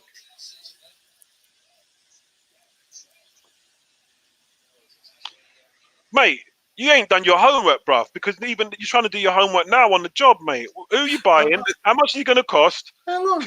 That's not going to work, Tony. 100 million That's loan. not going to work. Yeah, that's Apollo telling you. Apollo telling you, bruv. It's not going to work, bruv. You're asking to borrow someone's striker. Hang on. Where's the money coming from, mate? Okay. Who are we talking about? All right. Let me give you one. Let me throw one in the hat for you. Pedro Neto at Wolves. Centre forward. 19 years old. Current valuation, £4 million. Get out of it. All right. That's cheap. I'd have him, but he ain't a first teamer. Yeah. Like, I'd have him, but he's not a first teamer for me.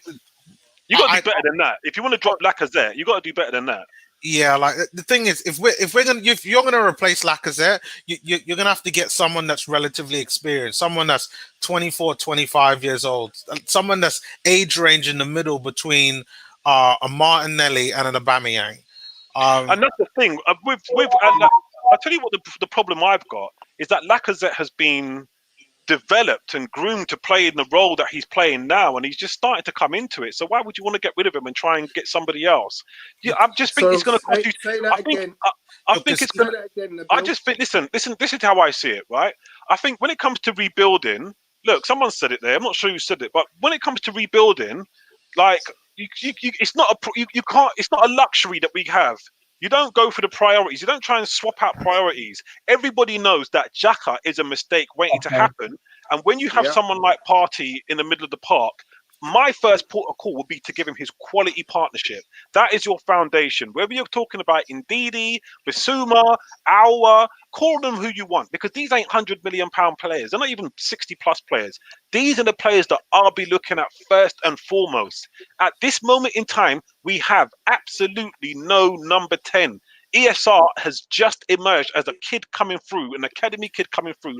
You don't put pressure on a lad like that. Yes, he's going to get the game time. Yes, you're going to play him, but you should be looking at somebody who's 26 years old, who's been playing quite consistently in that position, who's ready to take it on. That's why you're looking at Brandt. That's why you're looking at Draxler. Not that you want to, and Sabitzer and the boy from Norwich. These are the two main positions you have to be looking at. You have to be looking at a centre midfield partner for Partey. You have to be looking at a centre attack midfield player. When you've got that, if you want to start dabbling with your forward, which is Lacazette, if you want to start looking at your left-sided winger, where Aubameyang is playing, if you want to start looking at your left back, that's what you do. But first and foremost, you've got to look at your priorities. What's up, Neomis? Oh my God, Smith Rowe's injured. This is what I'm saying. That embarrassment known as Willian is warming up. This is what I'm saying. This is what these guys.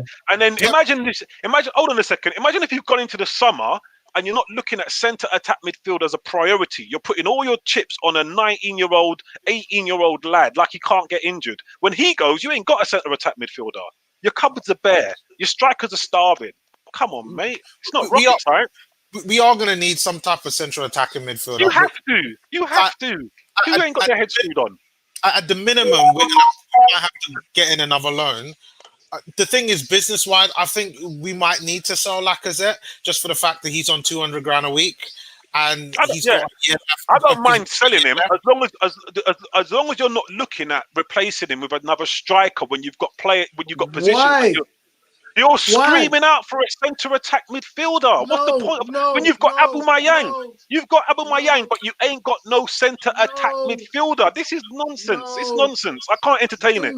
It's nonsense, bruv. And then you're going to start talking about, my strikers ain't scoring because they ain't getting no service. It's nonsense. Okay, Smith it's nonsense. You've got to have a centre attack midfielder. For crying out loud. Crust of the class, sideshow Bob. He's fine. He's all right. It's a precaution. I know this is a family show, but Arteta must have a real hard-on for Willian. Like, what the hell? I'm done. No, that's it. The trident. No, Neomis. This is the conversation we are having. This is what you scream when Willian comes on, but who else can play centre attack midfield? Right now, we don't really have anyone. By the way, we just that's a priority then. When you talk about buying and selling, you think about priorities. You don't have a number 10. Yeah. Buy a striker. No. Listen, it is a priority. I'm not saying don't bring one in. Like we do need to bring in another 10. We scored. I know. Was it Saka to Laka? Same one that you're going to sell, yeah? Not the same Lacazette you're going to sell. No, I ain't selling Lacazette for shit. Pardon my friend. Not the same Lacazette you're going to sell, so you can, and you're not even going to buy a number 10. No, we have to buy someone that can play in the number 10. Either buy or we loan someone in. If you're going to sell Lacazette and you're going to buy a number 10 or a centre midfielder of real quality, by all means. But why are you buying a striker when you've got Aubameyang and you've got Martinelli? I don't think that we will buy another striker. Come on, man. Let me. At least not until Aubameyang is near the end of his contract. Exactly. You got to look at priorities. What do you need? Not what do you like? What do you want? What do you need? Okay, so let me explain it to you again, Nabil, so that it makes it clear once and for all. Aubameyang is great, but he's coming to the end of his years. He's having a drought this year, something that we never experienced before. But you got to say, how many years are you gonna get Aubameyang left at Arsenal? 2, I'll tell you what 3? I tell you what I think about that. Shall I tell you what I think about that? I think Aubameyang has 1.5 years at the top, right? Okay. And I think that's just the ideal time that Martinelli needs to slot in his place. That's what I think. Or That's what whoever. I think. No, I just think I like Martinelli. I like him down the middle. Or off the left. My question is this. Martinelli is definitely one for the future. Aubameyang, we're saying he's got 2 years max. I reckon 1.5, to be honest. As a full-time first-teamer. Lacazette right now is the 3rd player in the wheel on 200 grand a week. I don't think we can afford to keep him, and I think we should be looking past him. 200 grand a week is good money for him. It's good. It's decent money for him. Get rid of Willian. You know what I say? Everyone's talking about get rid of Lacazette. He's on 200 grand a week. Get rid of Willian, mate. I'd be glad to get rid of Willian. Get rid of Willian, bro. Who don't want to get rid of Willian? While you're tearing up contracts, tear up Williams. Tear up Williams' contracts. Jog him on.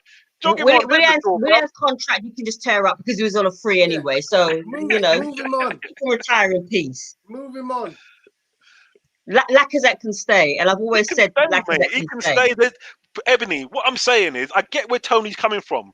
Tony is right. I get where he's coming from 100%. But the way I see things is like priorities. You know, I don't see him as a priority. Even if he's got a new contract. Yeah, no, I don't see him as a priority. Even if he's got a new contract pending. Because even if you give him his new contract, you can sell him the following season for 40, 50 million. You can. Juventus will take him. Plenty of teams. But I still wouldn't want to let him go, though. Maybe 35 then, but you can sell it. The point I'm making is, what are you doing with Willian? He gets paid. What are you doing with Pepe? He gets paid. What are you doing with Chambers? He gets paid. Torreira, Guendouzi, El Neni, Maitland-Niles or Bellerin. There's Nketiah. There's plenty of players on salary who are not doing half of what Lacazette is doing, and you want to get rid of Lacazette before you pay him. Come on, mate. That's not. It just don't make sense, bro. Let's talk about that run by Pepe. That was just like 1, 2, 3, 4. Let's just respect the man, 1, Nicola Pepe. 2. It was that Pepe, yeah. No. Yeah. He beat like 2, 3, 3 guys. The run that he just made. Okay. There is a guy that we should.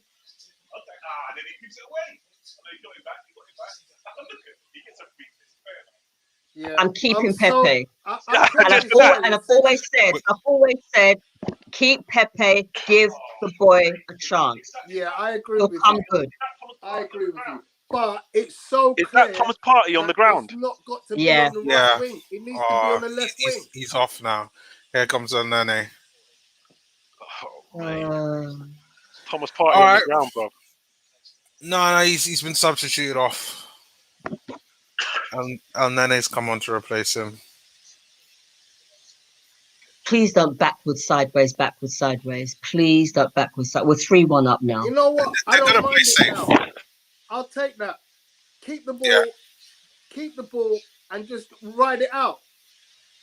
What for what? We're 3-1 up. We got a 2-goal lead. Let's play safe. Let's not make any errors. What with 13 minutes to go? And maybe 15. Yeah. Let's play safe. All right, so we've got a free kick, which Xhaka, I believe, is going to. I called this last week. We lose what have the I FA missed? Cup and we win the league. What have I missed? The league is far more Not important. much. Nothing. He'll know you're coming on, yeah? So Yeah. Cedric's man of the match, is he? It was a brilliant pass towards Saka to set up the 3rd goal. Yeah. Vincey says, "Careful now. You've got the fan base demanding 4th." I don't blame him, to be honest. Arsenal are looking very, very good, and Odegaard coming in, that'll be nice. Nice addition. Pepe looks like he can raise his game. But you can build on this, man. It's looking nice. Well played, Arteta. Hats off, mate. Hats And off. it's an away win as well. Hats Yeah. off. To a team that just beat us, by the way. Yeah. Right, let me ask you I guys a always question. I said it from last week at the end of the week show that we would see two different teams, and it was far more important that we won this game than Of we won course. that FA Cup game.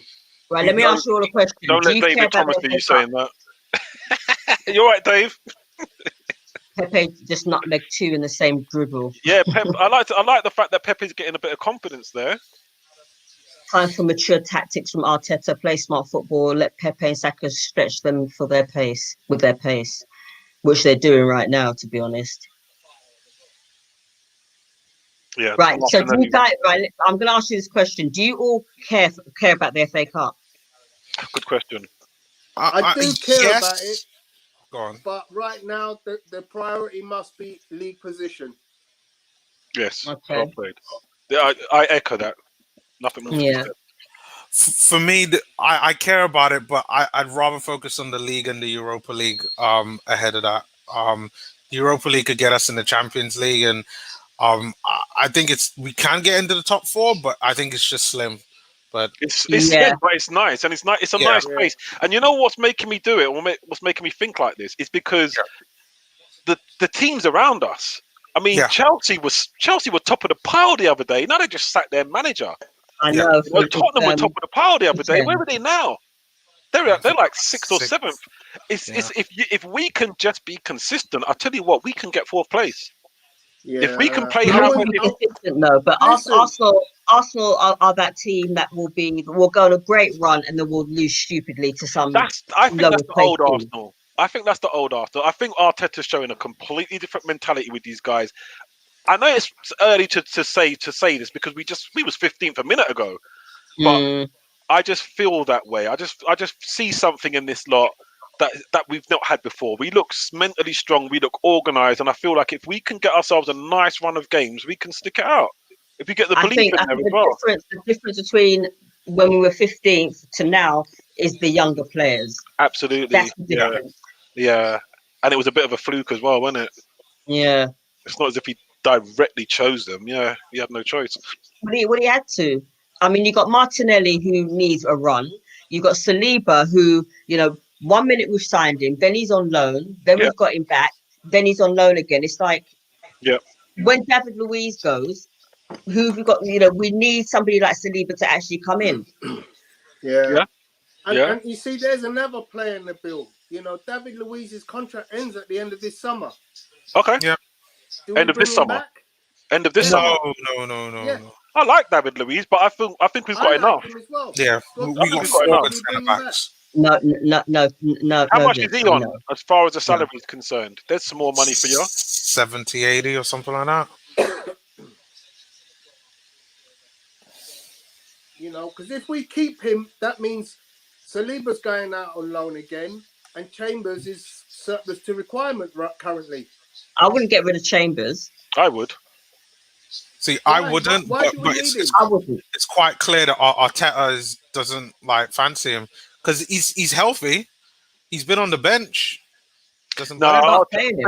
Chambers represents good money to me. He represents at least 10 million to me, and I'd take that. What I'm saying. Well more than that. That's exactly what I'm saying. Yeah, I'll take it. Arsenal are in a position where 2 or 3 players in this summer's window could earn us a fair bit of cash. Yeah, and I'll take it. We've got 15 clubs knocking at the door for Nketiah. A great recovery from Chambers. Yeah, I'd sell Nketiah. I'd sell Nketiah. I'd try and keep Balogun. I just pronounce him. Balogun. I'd try and keep him. He's try and keep him. On him. Well, to be fair, like I said, when you're looking at another striker, I don't mind. I'm okay with Pepe. I'm okay with Aubameyang and Martinelli. I think the future's looking good with those two, and we just need one more. I think Balogun could be that guy. If it's not Balogun, then it's Lacazette. You mean Holding? Name is Holding. Oh yeah, Holding. Sorry. Yeah, it's looking good. I'm really optimistic for the summer. I reckon we're gonna have a nice window. Yes, Apollo. Pepe looks a different player on the left wing. And Leonard's looking a better goalkeeper. No, I'm not going to get his name on my shirt. I made that big mistake with Martinez.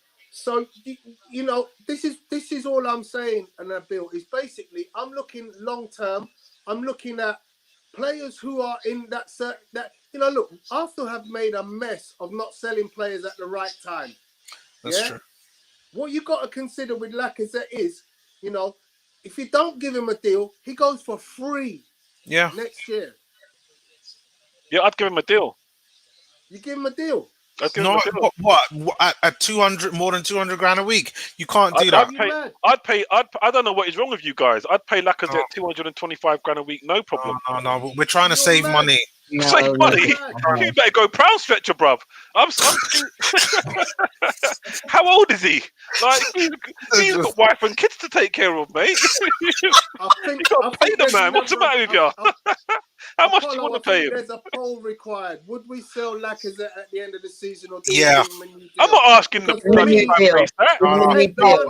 Apollo will sort that out. They'd sell him. Give him a new deal. I wouldn't sell him. I'd give him a new deal. Tony, here's my reasoning. First and foremost, like we've all just said, I've said it 100 times, that I can get money from other players. Chambers, Torreira, so many players. I can just 10, 20 million. It all adds up off the payroll. I can get. There's priority sales for me. Yeah, number one.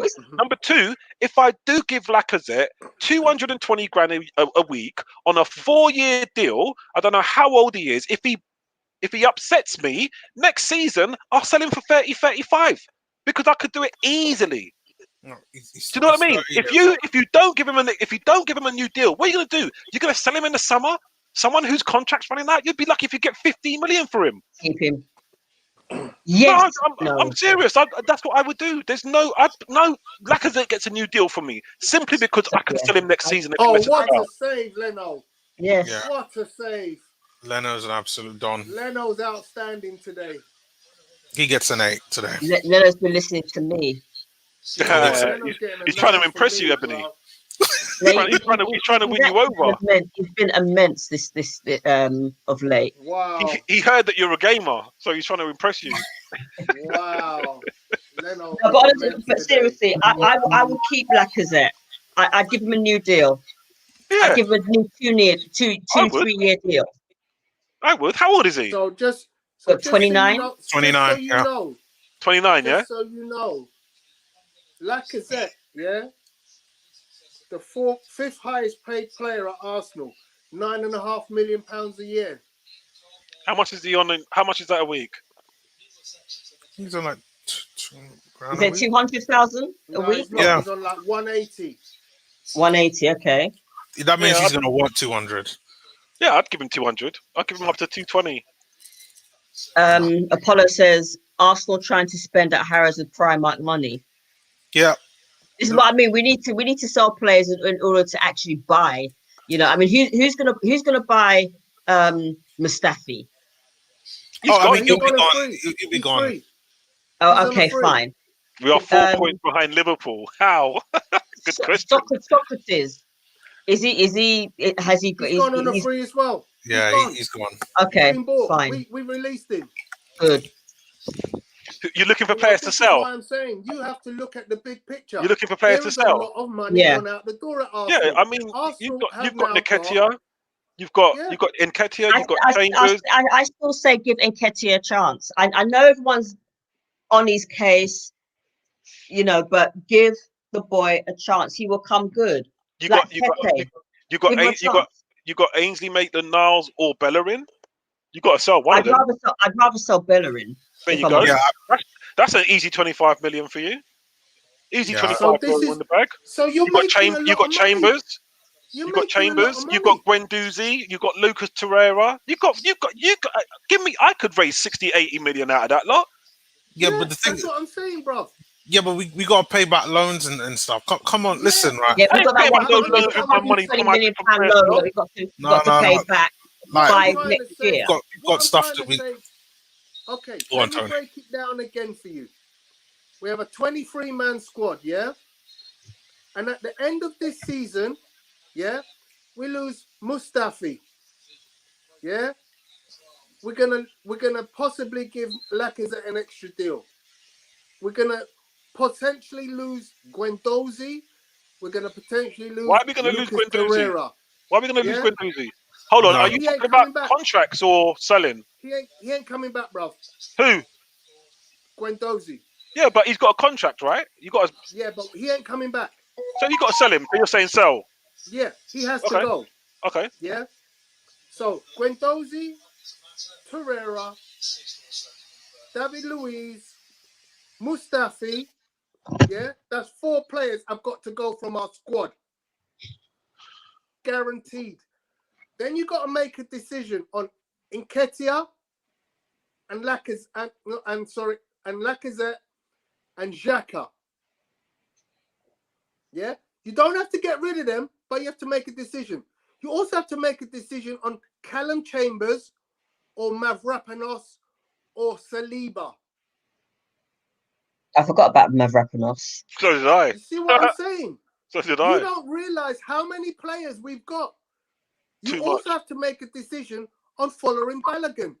So I've now named for you 11 players Yeah. who Arsenal have to decide, what do we do with these players going forward? 4 of them are guaranteed gone. The other 6 could all go, potentially. Now, you're not going to get rid of them all. So what are you saying But we do what with you do Lacazette? have to Are you do- saying we sell Lacazette? Because how much are you going to get for Lacazette? With like, how much? He's got months on his contract. How are you No, going to No, sell it? he's got No, 1 he's got year. he's got a year. He's got a year. Yes, The 1 So how much most will Yeah. 20, 25 mil because of his Yeah. age. Yeah. So Only you what, either 20, take 29, 25 yeah. million now, or, and I guarantee you this, he ain't going to sign another deal.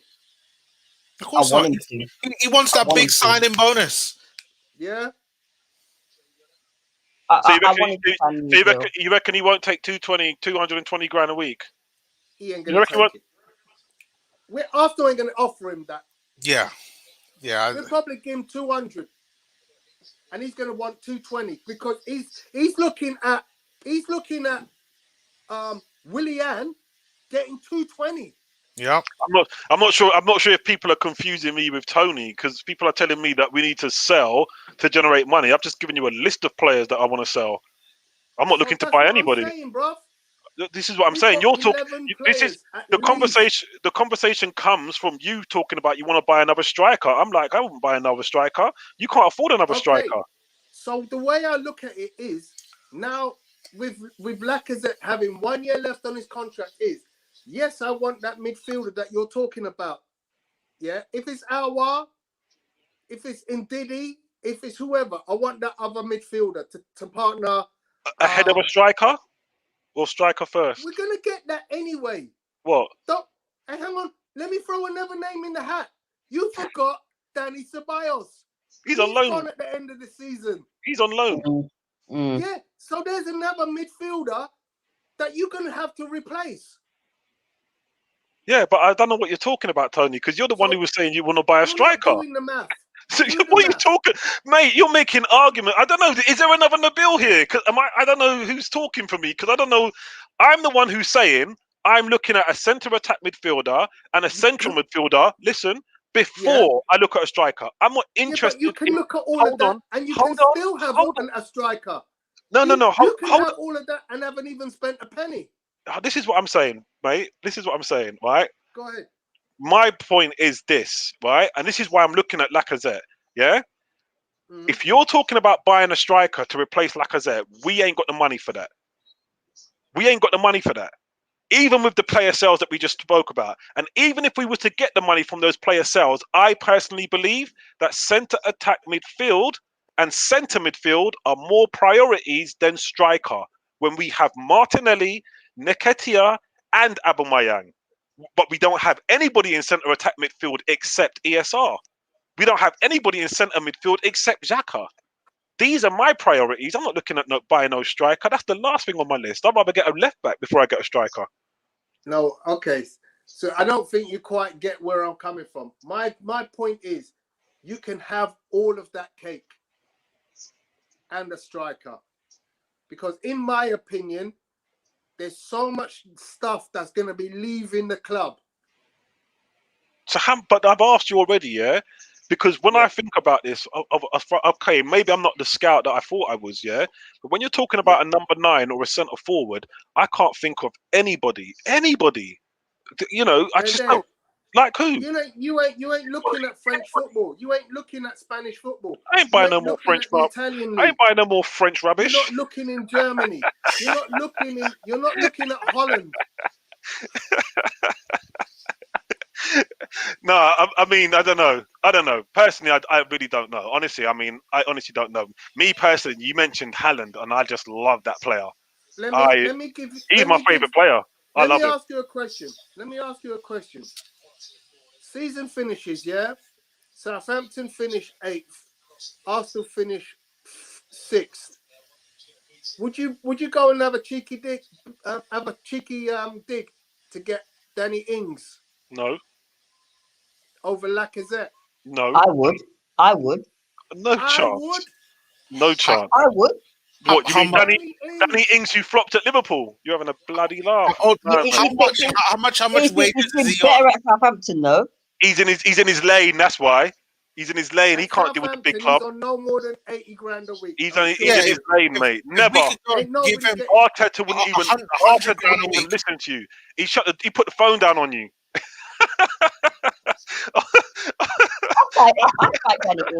Arteta will put the phone down on you, bro. He'd be like, "Who's this?" I like him. Don't get me wrong. He's always in my fantasy football team, but this is Arsenal, mate. This is Arsenal. It's not as easy as it looks. It's not as easy as it looks. I understand what you're saying, but for me, Danny Ings just gives you that second option. Something different. The big man. You got Martinelli for a second option. You got Martinelli. Yeah. Martinelli's better than Danny Ings. Martinelli needs a run. He's better than Danny Ings. He's got better quality. He may be young and he ain't proven himself. You can't rely on Martinelli. I'm not relying on him. I'm relying on Aubameyang. Martinelli steps in. You can't rely on just 2 men. I know, but then who's the third place man? I like Lacazette. I don't want to get rid of him. And this is what I'm saying, Nabil. This is where the crux of the matter comes. I'm saying to you, the 3 players at the top end of the pitch, Martinelli, Aubameyang, and Lacazette. I'm ready to forsake Lacazette to bring in a better, younger, fitter, hungrier, taller striker. Pro Lover says you're crazy. Pro Lover. Pro Lover says you're crazy. A decision needs to be made on Lacazette either way. This is why all the contract talks, they said that they'd do that at the end of the season, because I think that the Balogun stuff is connected as well. Sorry. If they can keep Balogun, then I think, I don't think they'll offer Lacazette a contract. So Vinci says... I wanted to stay. Who? Lacazette? Yes. Me too. I just don't think he's a priority. Why are you making problems where you don't have a problem? Sort out your problems. You've got Xhaka in the centre of the park. You've got no centre attack midfield. Get rid of Xhaka. That's what you need to be worried about. No, but I think that we will get those central midfield players, to be honest, because we probably need at least 3. But this is my point. Here's my point, yeah? If you get me a quality partner for Thomas Partey, and you get me a quality centre attack midfield, then I'm open for a Lacazette discussion. I just don't want to hear anything about it. We haven't even got realistic cover for Kieran Tierney.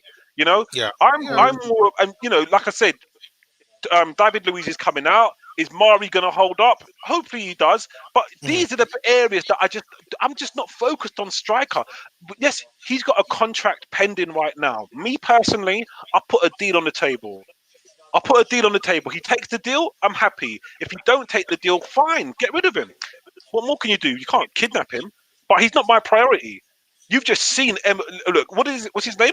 Emil Smith Rowe. This is what I keep telling people in the group. Everybody says we don't need no players. We got Saka, we got ESR. They don't know how football works.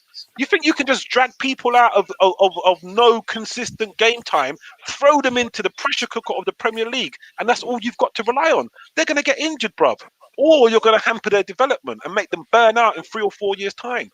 What you need is somebody who's 26 years old, who's used to playing in that position.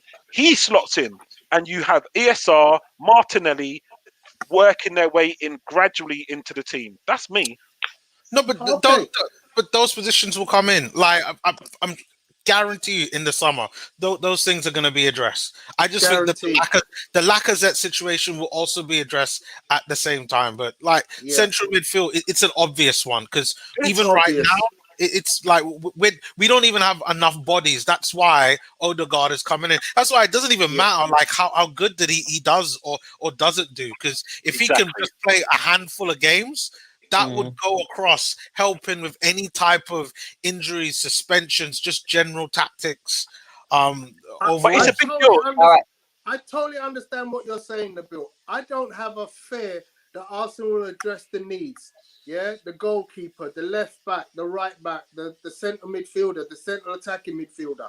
Yeah, I have no doubt that we're looking at those positions, and we've heard loads of names already. Yeah, to fill those positions. Yeah, I'm just saying, when you look at what Arsenal have in terms of players that are walking out the door this summer, bearing in mind that we got rid of 4 of them in the winter,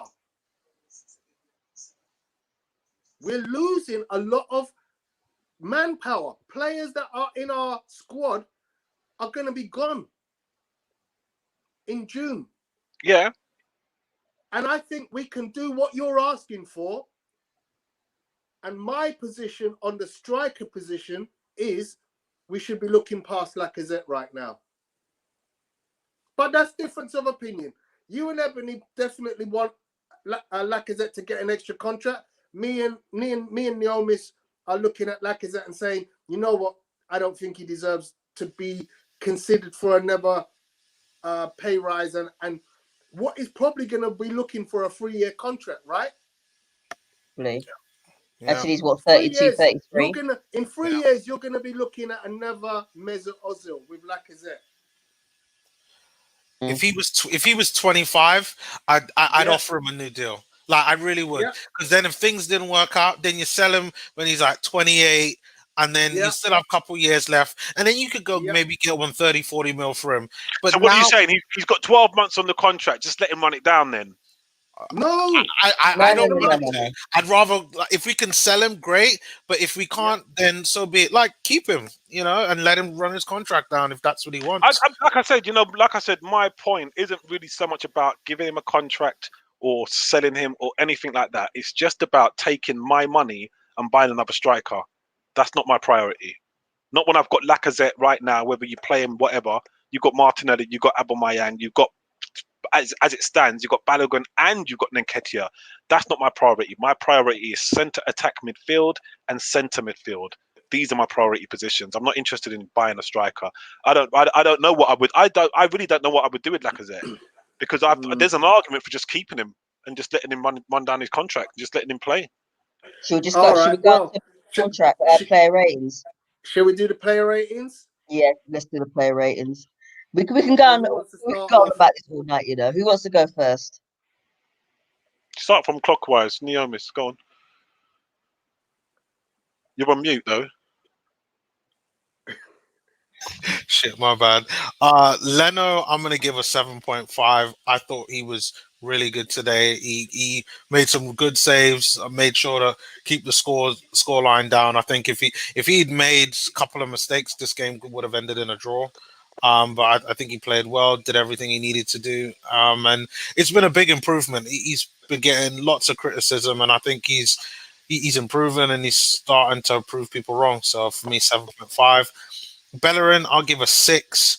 I thought he had a decent overall game. Nothing much that I could criticize him about. I know he got a yellow card for a bad tackle. A couple of times was a bit out of positioning, but overall I thought he was pretty solid. Holden, I'm going to give a 6.5. I thought he had a pretty good game as well.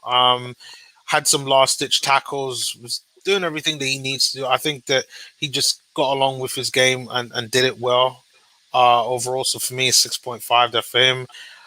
David Luiz, I'm also going to give a 5 as well. I thought he had an okay game, but he had a few misplaced passes. Defensively was kind of caught out a couple of times. But which I don't know if that's just a matter of him not playing that much over the last few weeks. But yeah, not a good game for him. Thomas Partey for me. Cedric, sorry. I'm going to give him a 7.5. I thought he did brilliant today. I was quite worried about the fact that he was playing on as left back, just because the last game he played in the FA Cup, I thought he was terrible on the left, just completely played out of position. But now it just looks like he's kind of found his sea legs in this position and just played really well. That pass that he set up the third goal for, from passing it to Saka and into Laka, just absolute quality. I think he had a really good job, even getting back defensively. I thought he did really well there. So yeah, big props to Cedric. Not sure if this is going to be his permanent kind of position as like a backup left back, but I definitely think he must be given Arteta questions in regards to whether it's him or Bellerin on the right, or uh, I don't even want to say him and him and Kieran Tierney on the left, just because I think Kieran Tierney is just brilliant. But Cedric he's looking like a really good, solid player for us. Thomas Partey, I'm gonna give a 7. Again, another good performance. Love the dribbling from him. I mean, he's not just a DM, and he showed that in this game. Some of the passes that he was coming out with was really nice. Same thing with Xhaka. I thought he had a good game as well overall.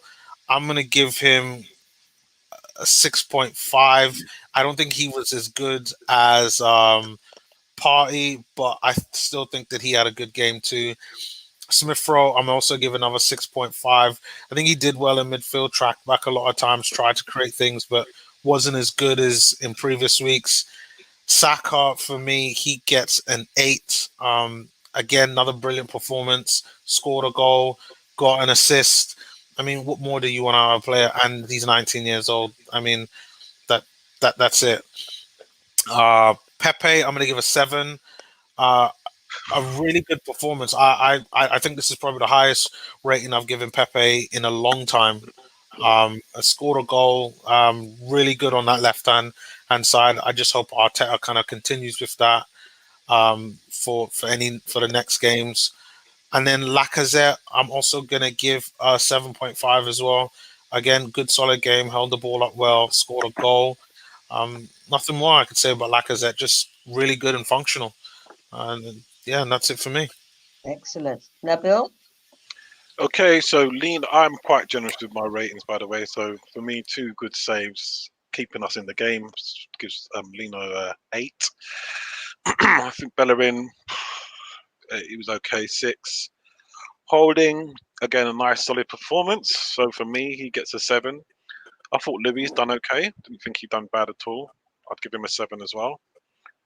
Cedric was again good. He gets an 8. Party, as usual, I thought he was good as well. I'd give him an 8. Xhaka, 6.5. Emil Smith Rowe, he limped off, but he was tidy. I'll give him a 7. Saka, yeah, I think he gets an 8.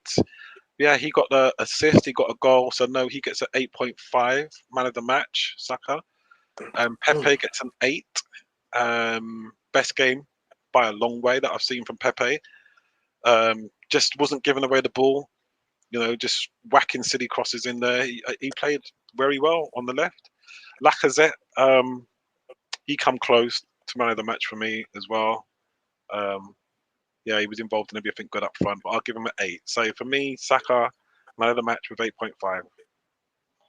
Okay, right. So I'm going to praise Leno. I don't do it very often, but I'm going to praise him anyway. I'm going to give him an 8.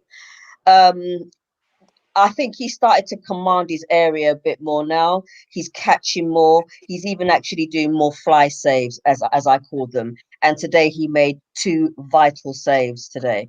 So I'm going to give him an 8. Holding, I will give him a 6. He made some good interceptions today. There was a point where he can't remember the player's name, but he actually had him in his pocket. So I'm going to give him a 7. Who else? Bellerin, for me, he was hardly in the game. He made a couple of good crosses, but for me, he was hardly in it. But that's just my opinion. I give him a 6. Who else? Holding. I've just done Holding. Louise. He didn't have a bad game. He was okay. I think his presence there means that that they've got that leadership quality, which always helps. But he had an okay game, so I give him a 6. Cedric, the best of the defenders, I'll give him an 8. I also think he solidified that area as well. And he actually looks better on that side than he does on the left. So I'm going to give him an 8. Who else? Xhaka. Xhaka, he made one good pass, I guess, but that is about it. I mean, this is a player that I want to leave at the end of the season, but today he was okay, and he's actually been playing quite well in the last few games. I'll give him a 7. Partey, the better of the midfield pair. His dribbling, his passing, his interceptions. He's just got the whole package. I give him an 8. Pepe, great goal. He's looking a lot more lively. He's looking down the left-hand side. He's actually running with the ball more, and he's not doing those fancy tricks that we know him for. So I'm going to give him a 7. Who else? Smith Rowe had a quiet game. Give him a 6. Saka, great assist, great goal. I'll give him an 8 as well.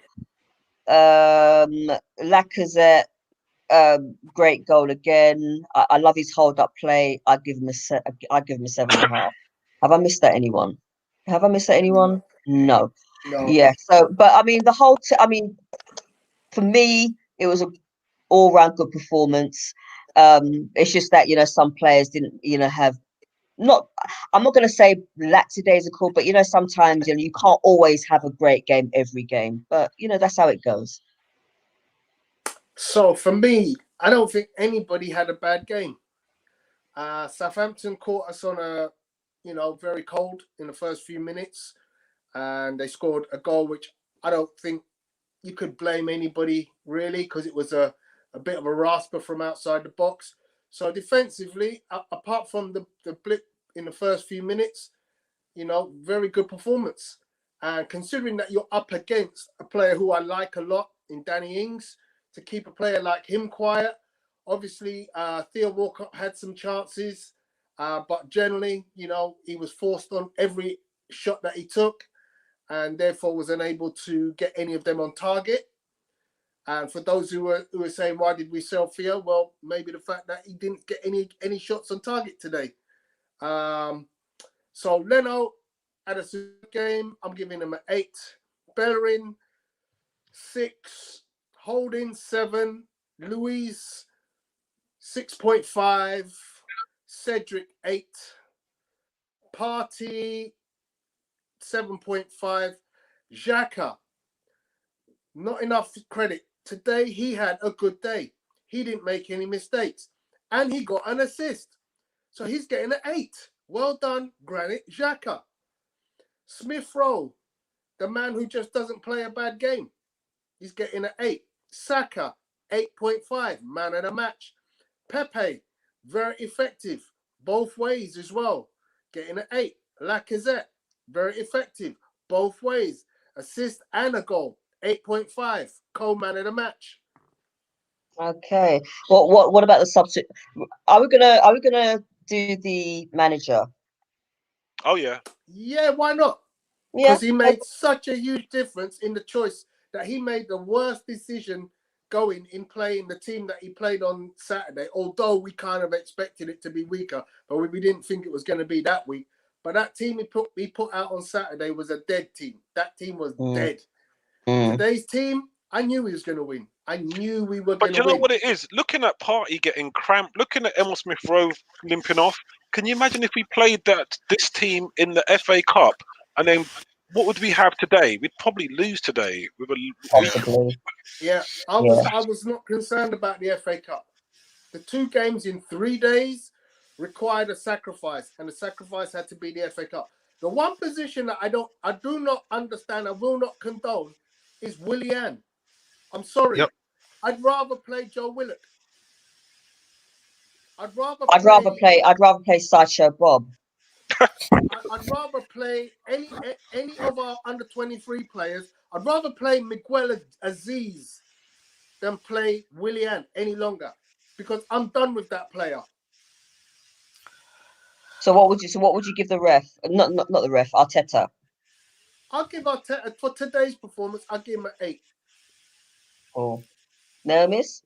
7. Yeah. 7, that's harsh. Want to elaborate? Bring the joint. I think he got the starting 11 right. Probably better than what I expected. Again, I kind of like what Tony's been saying. Willian was on the pitch, so he gets marked down for that. El Nene came on the pitch. He gets marked down for that. Why are you bringing on the dross? Get these guys away from our starting 11 and stop infecting our starting 11 with these poor players. So that's why I marked him down. But overall, he got the starting 11 right, and they did their job. But I don't want to see Willian. I want to see Martinelli, and yeah. Do you know what? For manager, I'd give Arteta 8.5 out of 10. Simply because, when Abba dropped out, I was thinking you're going to have to put Martinelli in there. But, I feel like there's a sense that he's in cotton wool. And I like that, because there is so much talent in there. You got to be very careful with it. I see a world-class player in a few seasons' time. You got to be really careful with it. And he played Pepe down the left, which is something I would not have thought of. Nope, I wouldn't. I'm not going to try and act like I'm a tactician. I wouldn't have played Pepe down the left, and he did, and it worked a treat. Not only that, he's been working. You can see the work he's doing with Lacazette in, what's his name? Didier Deschamps wouldn't fart on Lacazette for that role for France because of what he says. He says he can't do what he's doing now, and he's doing it now. Arteta has and I've watched it. It's been a painful road because I've seen him letting easy passes go well astray. But come on, that pass for Lacazette, Saka's first goal, Bertrand would have been proud. So I think that's real coaching. Guys, I have to go because believe it or not, I have another Zoom call to go on. All right. It's been a pleasure. Thank you very much, Tony. All right, take it easy, Tony. Guys. Yeah. See you, man. Yeah, so for me, 8.5 out of 10 for Arteta. I think his coaching is, and like I said, Xhaka himself, he's not doing bad. The way we look defensively, we just look solid. Come on, the start of the season, we was leaking. If you look at us now, you can just see his handiwork over a lot of positions, and you got to give him it. You got to give it to him, mate. 8.5 out of 10 for me. Okay. What do I give Arteta? I'm going to give him an 8. When I looked at the team sheet, I thought, certain players like ESR, Saka were there, so I've got to mark him up for that. Cedric as well, he's another player that I wanted to see on the pitch as well. So, so some of the selections he gets an 8. Well, for the fact that, for the team that he picked today, he gets an 8. As far as the substitutions go, we don't have anybody else. Thomas Partey was limping, ESR was limping, and you have to take into consideration with Thomas Partey, his ongoing ongoing injury. You don't want to push it too far. Where I'm marking him down is just like Naomi. I don't want to see Sideshow Bob on the pitch. Who's Sideshow Bob? Willian. Oh yeah, right. Well, yeah. I didn't want to see him on the pitch, but we don't have anybody else. And the fact that he on Saturday even picked him, it's like, why? But anyway, but I thought that he got the main parts of the starting lineup correct today. So I'm gonna give him an 8. Can't really fault that at all. Before we go on to Bertrand, I just want to read out some markings. Cool K's given Leno 7, Holding 7, Louise 6, Bellerin 6, Cedric 8.5, Partey 7.5, Xhaka 5, Smith Rowe 7, Saka 8, Pepe 8, and Lacazette 7.5. Let me see if I can find any more. Pro Lover, Leno 7.5, Bellerin, Bellerin 7.5, Holding 8, Luis 7, Suarez 7.5, Xhaka 7, Partey 7.5, Pepe 7, Emil 6.5, Saka 8.5, and Lacazette 6. Mr. Bertrand, your ratings. How are you doing? Good afternoon. Good evening. I should say good night, everyone. Good, good night. Good night. It's night in the Say, UK. good night. I figure I'll come in for a evening. quick guest. I'll come in for a quick guest appearance. Since I'm happy to have one, and I have no criticism of anyone. No Even though one? you could criticize certain players. I'm even happy with William. I think that third goal started from William. Even though I realized that he had people surrounding him, laid the ball off to Suarez, who made a crossfield pass. So happy with the performance. It's always good to win. I'm happy to beat a good team for once because everyone getting carried away with the 4-game winning streak, I'm going to call it, or 5-game winning streak. I don't realize that we played the West Broms of the world. I really fortunately said in an abundant of form. A Brighton team. We didn't play a lot of very good teams in that whole stretch. I think Southampton's a very good team, even though they're having a tougher time. I like how they play, but what they play, just like how we were pressing, they pressed accordingly. I'm sure you guys realize the strategy in the game that was being played, which is they did a better job of absorbing our press. They made a mistake in the press. But what they did was bring us in, play the ball over the top, and didn't take advantage of the situation they had between Adams in the first half, Theo second half. There had a number of instances where if they had more composure, Theo missed a clear pass to Adams, the ball should have put over to get him in on the goal. And David Luiz made a couple of mistakes, which are not uncharacteristic of him, but because he does make those mistakes sometimes. The one ball he passed Adams, the next time he missed the ball. But apart from that, I'll say that I was giving Saka grief for not scoring goals. He is now finding scoring boots and his assist boots. What's more important is that we can play without Aubameyang. We can play without Abba. We have to learn to play without Abba. We have to learn to play without every single player in the team. But no one should be indispensable. And I know we've been talking about, Smith Rowe and why we're getting some players. You need to have cover in every position. This is a very tough league with injuries that pervasive across. Look at Southampton; they have 5 teenagers on the bench today, right? So because injuries do occur, so you need the Odegaards of the world. You need players, and I'm glad that Suarez is sort of proving me wrong because I thought he was. I wouldn't call him a donkey like Tony did. I would say he seemed to have been challenged in terms of performances, but not. But what I realized today, I think everyone should realize is that it's all about game time, right? I think William got enough game time to prove that he's not playing well. I think Pepe needs more game time and more confidence because he looked better today. I think Suarez proved today that he can be a good contributor. Partey proved that he's different class, that he's been proving that since day one he came here. And I don't want people to give. I know how Apollo is with Xhaka. Start giving Xhaka. Xhaka made 2 brilliant passes today. One where Laka should have scored. People keep talking about the assist. That was a very good pass that Laka should have scored on. He made a one-time pass. The second one, Pepe scored on. So he should have had 2 assists today. So look, at the end of the day, we're happy. It's a great win. We're now up to 30 points. So we're out of the relegation zone. So if you're under 30, we're out of the relegation zone. We have done well. We're doing well. And I hope we have a full team for Man U on Saturday because I'm really looking forward to that game.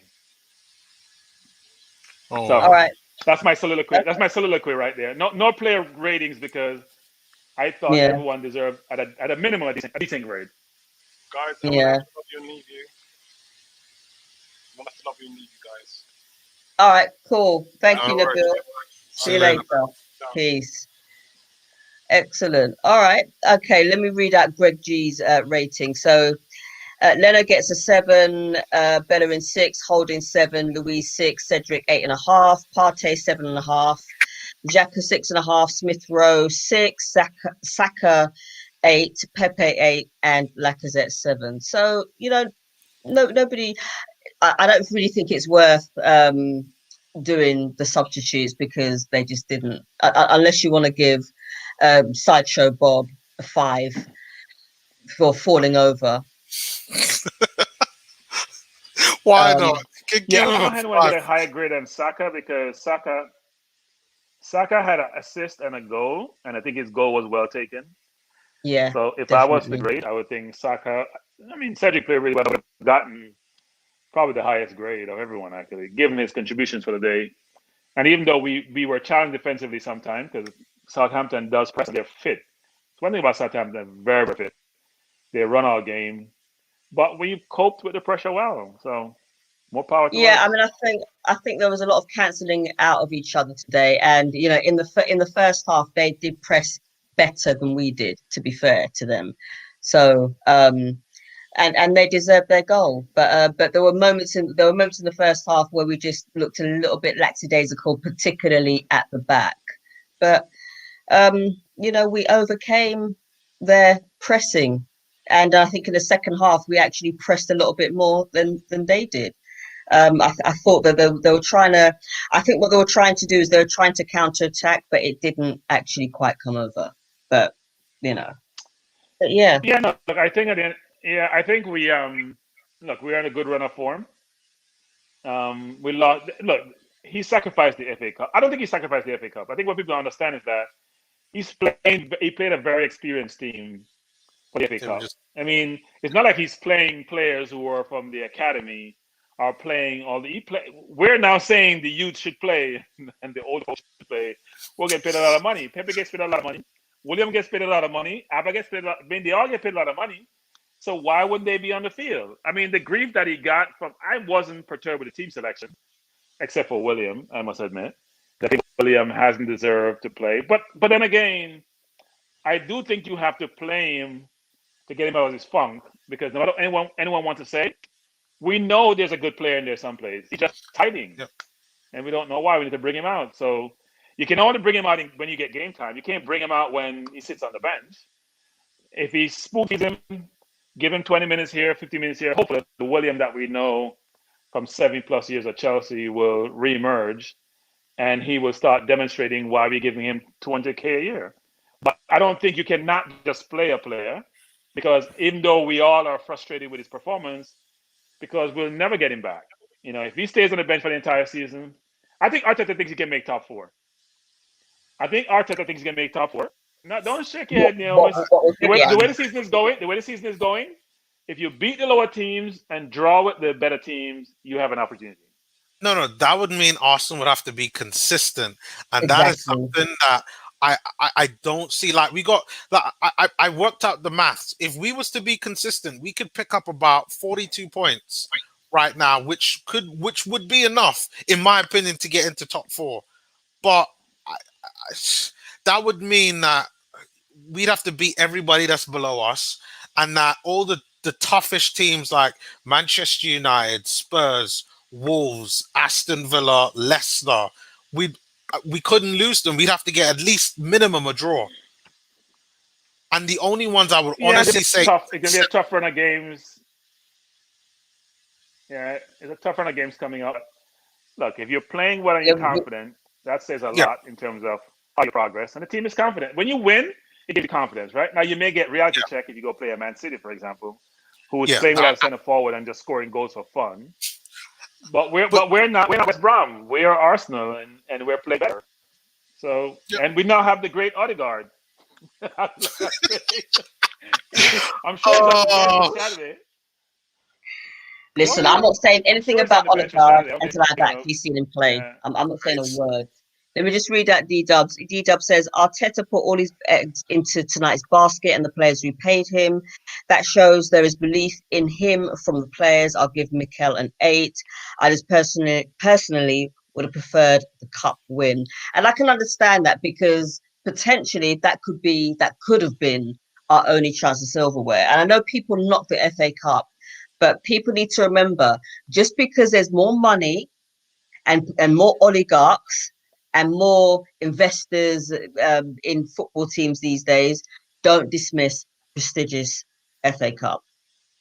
I think the FA Cup has look. If the FA Cup was once a great cup to win, It still like is. you want to win the FA Cup, it's a good cup to win. So there's a big difference between look. If that was the case, all the top teams would always play all their best players. That's not the case because teams are saying, "Look, I go to Europe and I get a lot more money to buy players, to fund my operations, to go get the best players, and best players don't play Champions League. We haven't played Champions League in 4+ years. We have to find a way to get back to the Champions League, which means we need to get the better players in, which means the cup run, even though it's nice and we all get excited, it's a point in time situation. We get excited for a week and then we go back to normalcy and realize where we are as an organization. We have to change that perspective. So I think what Arteta and Edu is trying to do is build up that cachet, which is saying, you know what? We want to show that we're a good team. We're making progress. We can get the best players to get us in Europe. That means commerciality too. It's not getting Europe. It means, sponsors and resources. If you're just playing Europa League or can't make Europa League, we only got in by the skin of our teeth last year because we won the FA Cup. Then you're going to lose. You have in your sponsor contract situation, which says if you're not playing Champions League, I can't give you so much. And/or who wants to buy all your jerseys? Look how Man City and Tottenham have made progress. Their progress in Champions League over the years. Tottenham now makes more revenues than we do, which is heresy, frankly. So we do have to, we do have to try to get into the Champions League to improve our profile and be able to improve our resources so we can get the best players and try to win trophies. Arteta did promise William that we'd be in there in 3 years. We'll see what happens. Yeah, cool case says typical Jamaican American, no values of the FA Cup. Oh, come on, Cool K. I'm English by birth. I gave that up because I found a better pasture. That's all it is.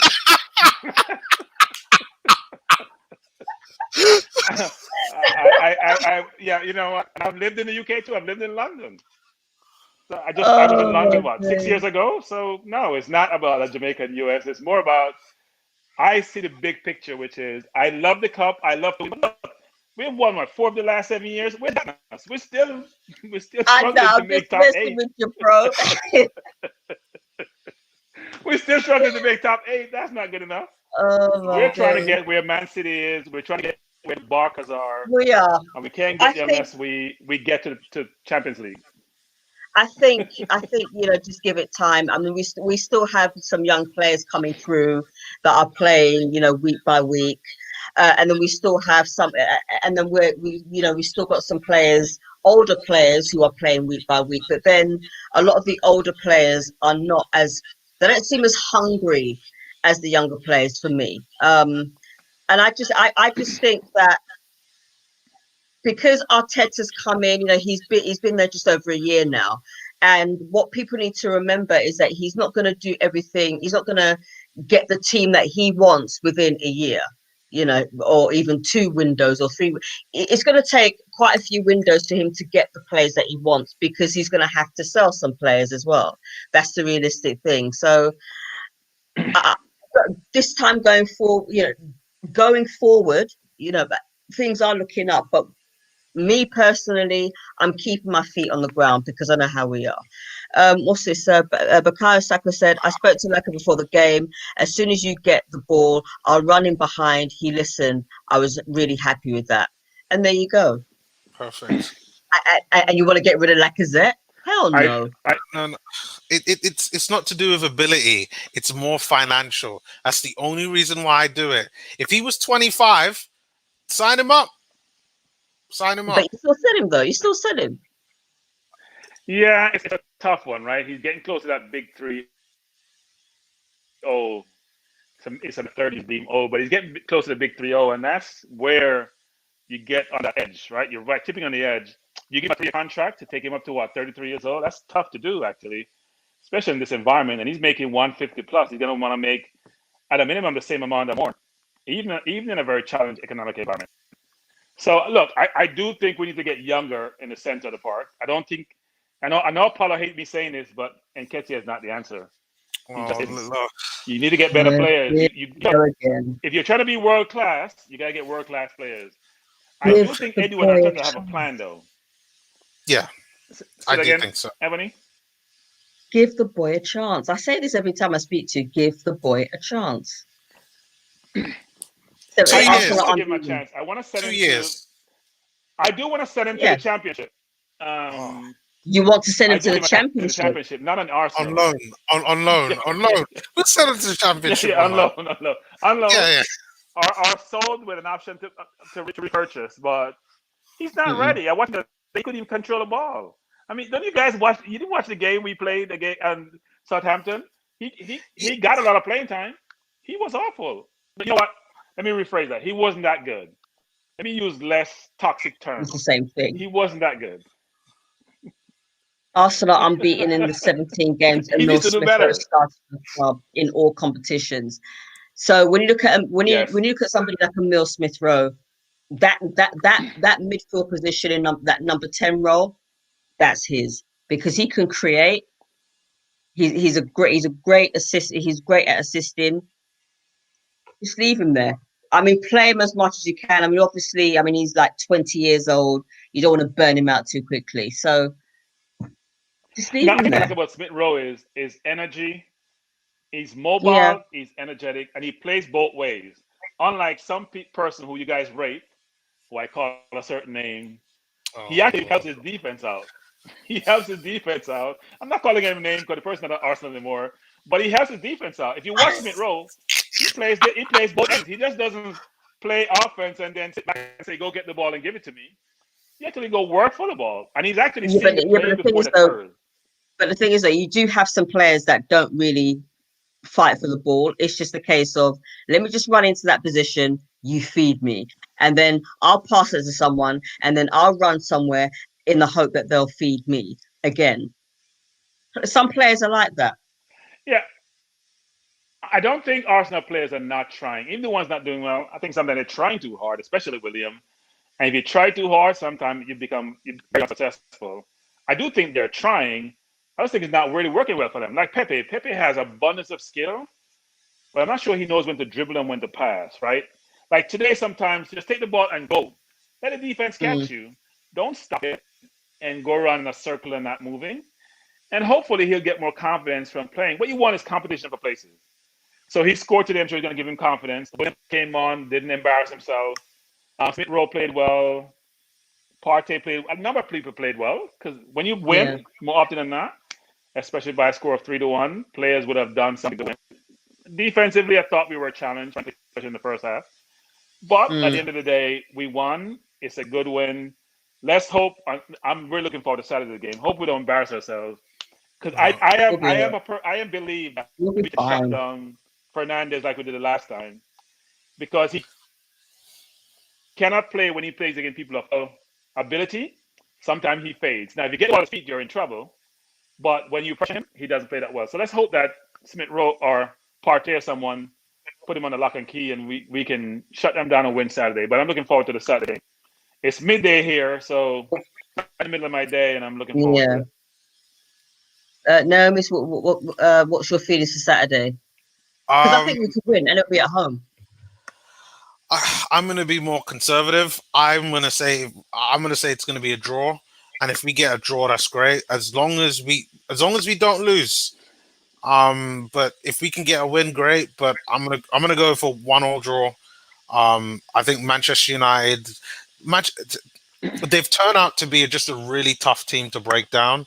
They're solid defensively. I don't think that they look that great, to be honest, but they just know how to just grind out wins, and they're doing everything that it takes to, right now to show that they are a challenger for the Premier League. And I think if we play the fluid attacking way that we've been playing in recent weeks, then I think we can hurt them. Now I don't know what these little niggling injuries that we've had today. Thomas Partey went off with a bit of an injury. Same thing with Smith Rowe. Tierney obviously didn't play. But Mm. if we can have our full strongest starting 11, then I mean anything is possible. Yeah, if we get Tierney back, Yeah, because It's a, that left, he's a killer on the left hand side of yeah, defense. If we get him back, I think because he's adept at crossing, and he will put in those crosses in vital areas. I think we'll win, and I'm being optimistic as I always am. I think we'll win. So Victor is saying any take on Odegaard. I do think I've watched him play a few times. I do think he's very good between the lines. He makes the Ozil type passes, actually. Those passes which people can't see, give the movement of the player, splitting the defense. My only concern is this is not La Liga, where nobody tackles until they reach the last 18, and we don't get, a foot put on you a hard way. So I'm concerned about the physicality of the league and how we'll adapt to it. But we'll see what happens. I mean, he may play on Saturday, come off the bench. I don't think Smith Rowe and Partey are badly injured. I get the sense that they had cramps. Because Partey was drinking. So if you're drinking, that means you're trying to get fluid into your body. And hopefully they're both fit. Get the masseuse to come through and both fit for Saturday because they're needed. I think Odegaard may be on the bench for Saturday. We'll see what happens. But I think Arteta being cute with him. I think they actually pursue him because they want to sign him permanently. So you bring him in. He likes the environment. He plays well, and you say, you know what? You're not going to play at Real Madrid no matter what they say. Why don't you come and join us? How old is he? Be what surprise? 22. 22. Okay, all right. So yeah, he's been around for 7 years. Now he's 15, so he's an old timer in a young body, basically. Yeah. What's his pace, power, skill, flair, desire? ESR is suited to the way the Premier League is now played, says D Dubs. I just love watching him. I mean, you could see that when he's there, you could see he's hungry. I keep using the word hungry, but that's what we want. Somebody who can run all day, and that is how, and that's Emil Smith Rowe. He can run all day. He can pick a good pass. He's powerful. He's quick. That's what you want. And the same goes to Saka as well. And that's why they're trying to be careful with him. Yeah. Now he's injury prone though. If you look at his career so far, especially since he stepped up to the more senior level. Yeah, he's very injury prone. So you have to be very careful. That's why they probably brought Odegaard in to help him to supplement what we have there, because you're not sure he's going to be able to finish the season. Yeah, I mean, I'm not saying anything about Odegaard until I've seen him play, because I've not seen anything from him. But from what you've all been saying, that he's pretty good. So I hopefully he'll play on Saturday so that I can actually form an opinion. But I think it reminds me of Havertz on the ball, but I think he's better between the lines. So Havertz sort of played the same way, left-footed, tall, lanky, much smoother, frankly, and plays the ball between the lines really well. It'll be interesting to see what he does, actually. I do think the Premier League, that is not a place for weak hearts. So you may come with a reputation, but you get the hit out of you. After a while, you get reality check. So we'll see what happens. Yes. Let me see if there's any more statements. Apollo says, in the euphoria of victory, we still need realistic assessments of performance. It was mid-table. Next week will need to be a top-table performance. Hopefully, Orbit is back and Partey and ESR are more involved in the game plan. Bellerin should sit if Tierney is well. I think Bellerin just needs to not play for a while. He needs to be benched for a while, and let Suarez take over for a bit.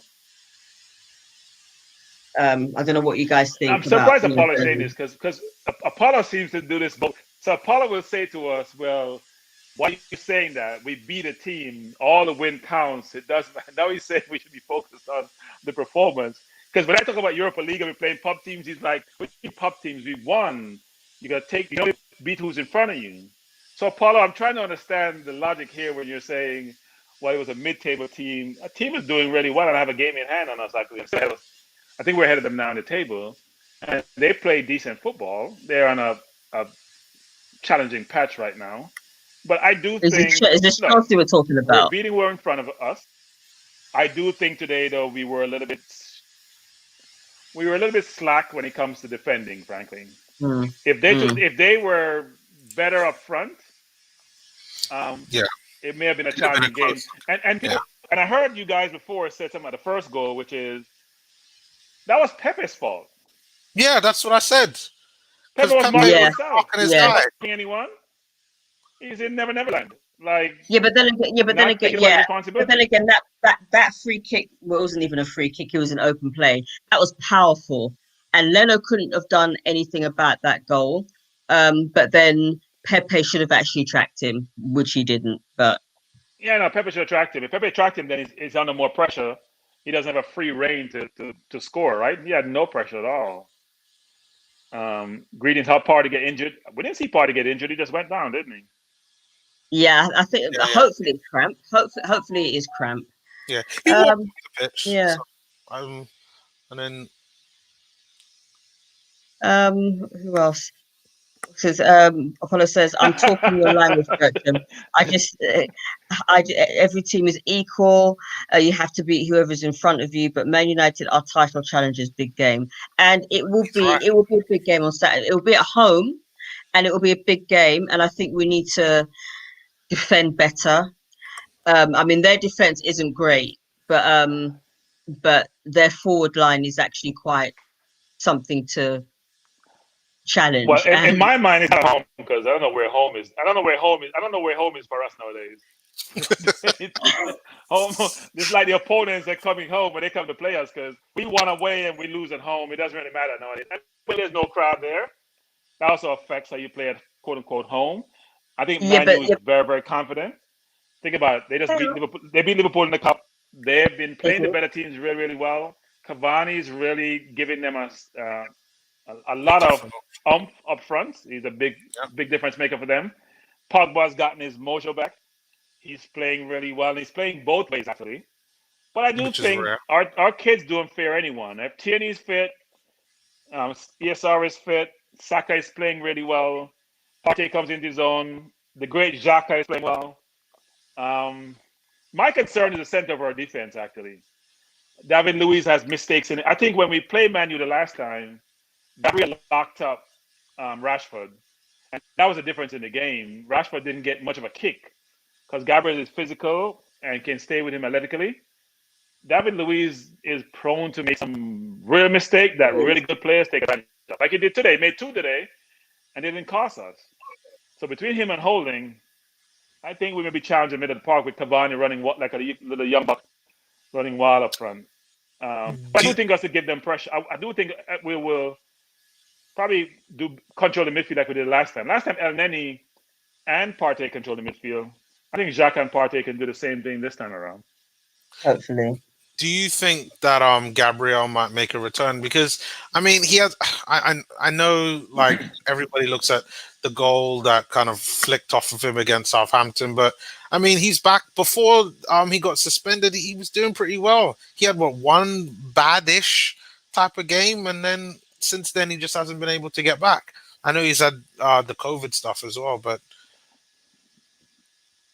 would you bring him back? So before he got the COVID stuff, remember he got the 2 yellows against Theo, Southampton, sent off. He was getting a little bit rash. His form that dipped, and his form continues to dip. I'm not judging him based on the last game he played about the goal, but just about his overall performance. His positioning, how he's marking. You remember Adams went around him like he wasn't there? Yeah. Not normal. So you do have to, and Arteta plays based on form, right? If Mario's playing well, he doesn't take you out. That's the way it seems anyway.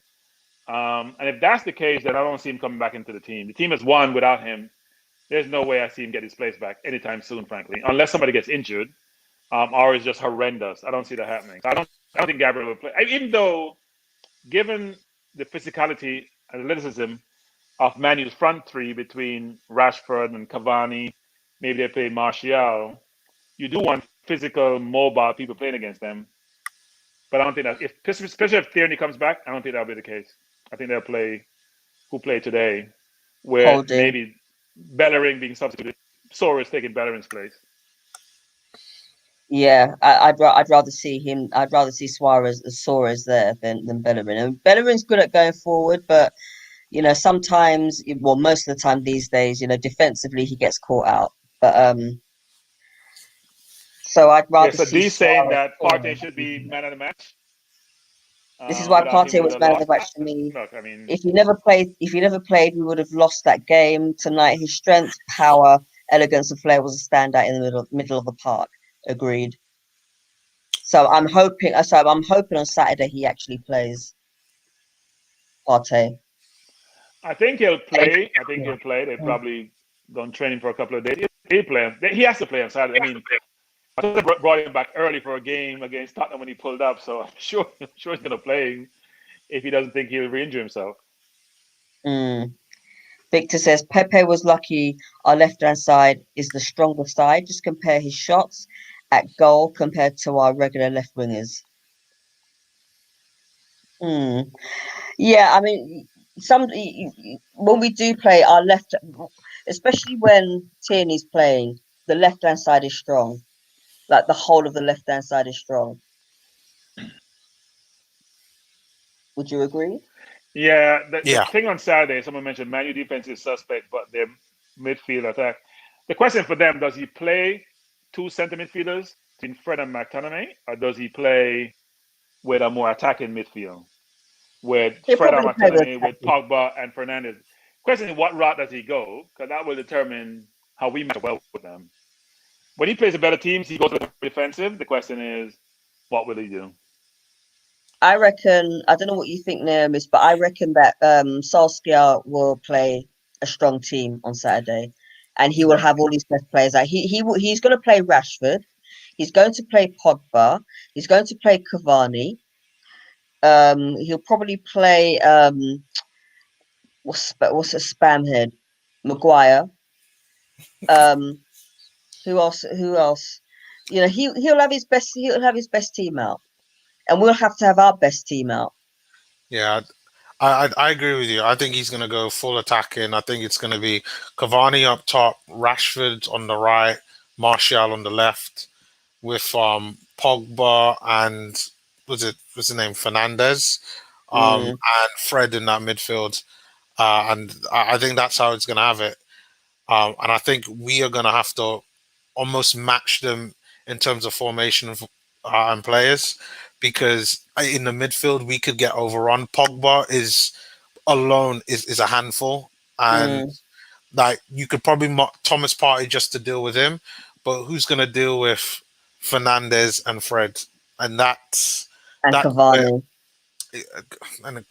That's where the defense comes in.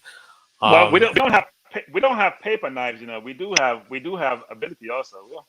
Who's going to deal with Saka on their side? Who's going to deal with Smith Rowe? Who's going to deal with Partey? So we have some tools to work with, and hopefully they turn up on Saturday. We do. They will. They will. Because I have every confidence. I have every confidence that we'll win on Saturday. I know I'm probably alone, and lots of our fan base are like, well, you know, we might do. No. Have belief. Have some belief. We'll be fine. Andrew Roach says, I do not believe Man United have improved significantly from when Arsenal won at Old Trafford. Fernandes is crucial and needs to be marked accordingly. Very true. If you saw him against Liverpool, they Liverpool, have improved because they have been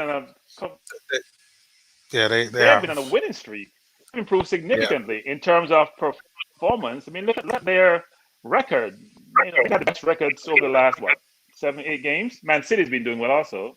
Man City probably have the best record, and then they're probably second. So, and we're probably up there also in terms of the last 6 games. But no, they've been playing really well. They have they've actually. Coming from behind I quite do a bit, agree. but they've been playing really well. Yeah. No, I do agree well. that Man United scoring goals. They're confident. No one is saying Solskjaer should be fired, which is what we heard at the beginning of the season. And now everyone thinks he's the greatest thing since sliced bread, which is how people are fickle. It's a results game. So so long as you win, everything is great. As soon as you start having some dipped in performance, you end up like Lampard. So. That's harsh. That is harsh. And talking of Lampard, I mean, look, Lampard was what? Lampard is about 8-9 in the league. Where is he? Well, I think it's harsh. It's harsh. Bruce, they will fall. It's gonna happen. It's to do with expectations with Chelsea. Okay, so let me reposition that then. If you have a dip in form, No, I say if you dip in form and you lose a Yeah. few games. If you're a Chelsea manager, you know what's going to happen. The Yeah. manager who won the Champions League for Chelsea didn't last the next season. If the manager won the Yeah. Champions League for us, he'd probably be the manager for the next 10 years. So now we don't get Yes. relegated. Yes. It's a big And, difference. yeah, it comes down to expectation. As soon as, like last season, he played basically what the kids Yeah. at Chelsea, and he did pretty well. They bring in signings, and it's just I'm not sure whether they should have bought like the likes of Werner and Havertz. They're good players, but they have to then change the way how they play in order to get the best out of them. But he'll be fine. He'll No, they get another. overpaid. In this market, you don't need to pay. So Werner I can understand because Werner was before the pandemic. But they overpaid for some players. They overpaid for Havertz. They didn't need Havertz. Let's be really honest. They didn't need him. They No, they wanted didn't. him They probably didn't because need him. other teams. Yeah, they didn't need him. And even Werner, I have a feeling they only did that to stop Liverpool from getting him. Like Chelsea just have so much money. It's disgusting. Yeah, but did they need Thiago? Uh, I guess Yes. they wanted to replace No, David Luiz. Yeah, So yeah, it's not need. It's not need, but he wanted to go to Liverpool. I rate Thiago. I think he's an exceptional footballer. I know he's getting a lot of grief from people, but it's not his fault their defense is decimated or that Henderson is now picking up a number of injuries. They have a lot of injuries, whether it's Ox or Thiago or Henderson. They have injuries throughout the year. They were lucky the last 2 years they didn't have a lot of injuries. Now they're Yeah. piling Yeah. up. They all happen at the same time.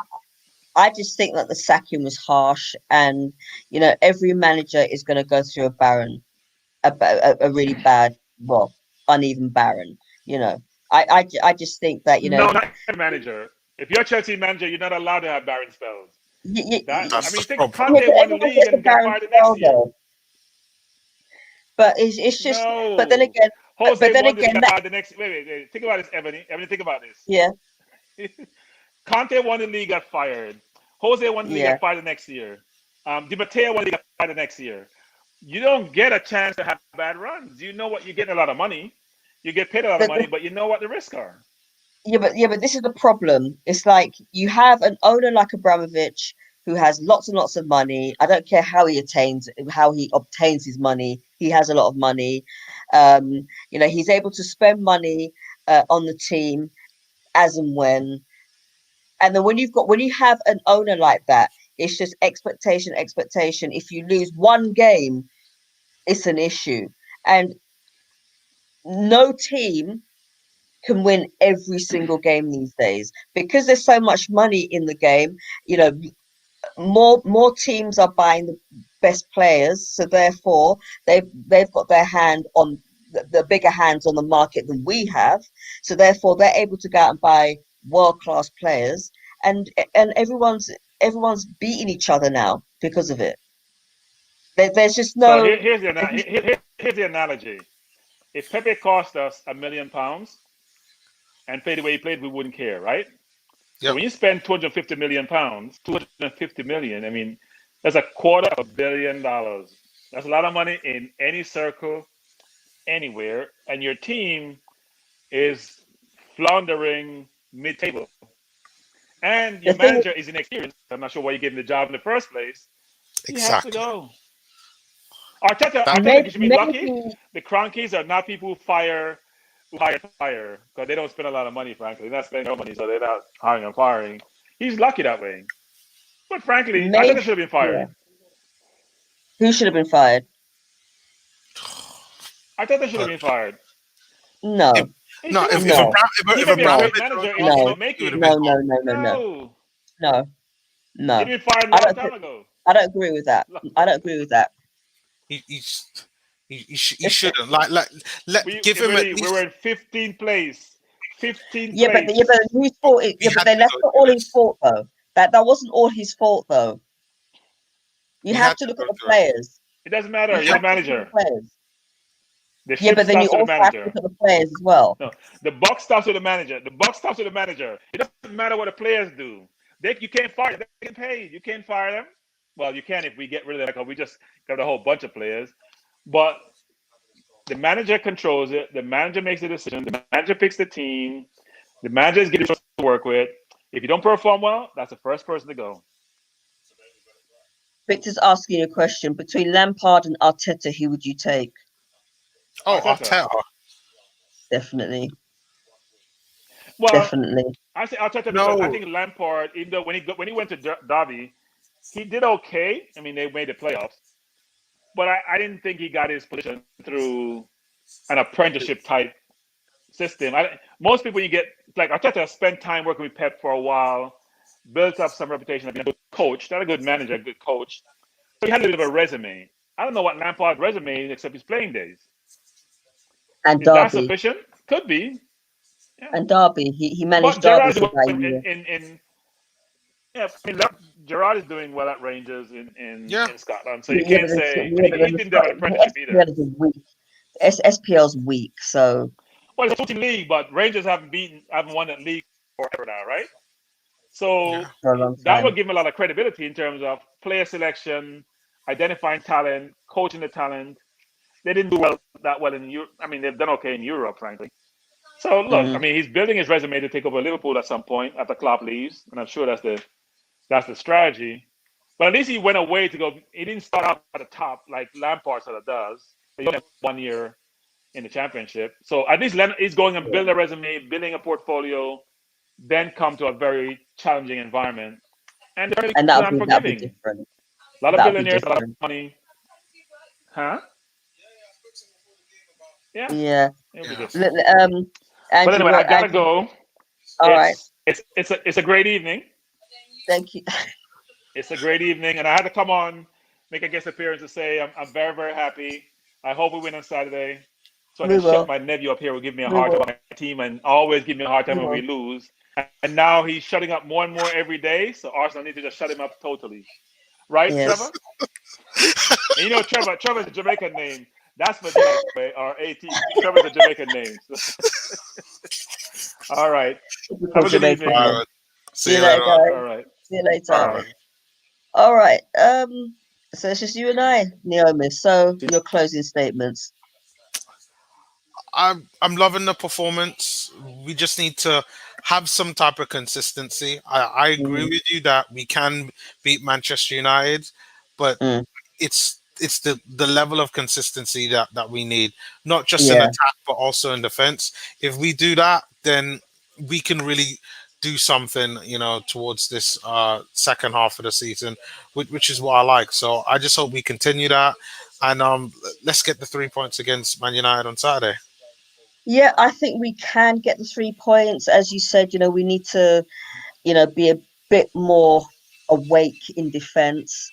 I think sometimes in defense we can be a bit lackadaisical, and then it takes a team to score against us for us to wake up again. We need to stop doing that and just be awake from the get-go. And I think on Saturday we'll be able to do. We'll be able to do it. I think. What time is the game on Saturday? Is it 6 o'clock? Or is it 5 o'clock? Or something? Well, it was 8 o'clock. I need to go check, but I think it's 5:30. Okay, fine. But yeah, I probably won't be on the watch along if there is a watch along on Saturday until the second half. But I think we can do it. Yeah, We've got the team. We've got the team. We've got the manager. We've got the tactics. We can do it. I agree with you. Definitely. Okay, so I think that is it. Nice. But a great win, guys, and all we can do is just continue to climb up the table, and we're now 8th. So top 4. Another 3 points. Woof. If we get another 3 points, then that's probably another 3 places up the table, maybe 1, depending on what happens elsewhere. But yeah, we'll be fine.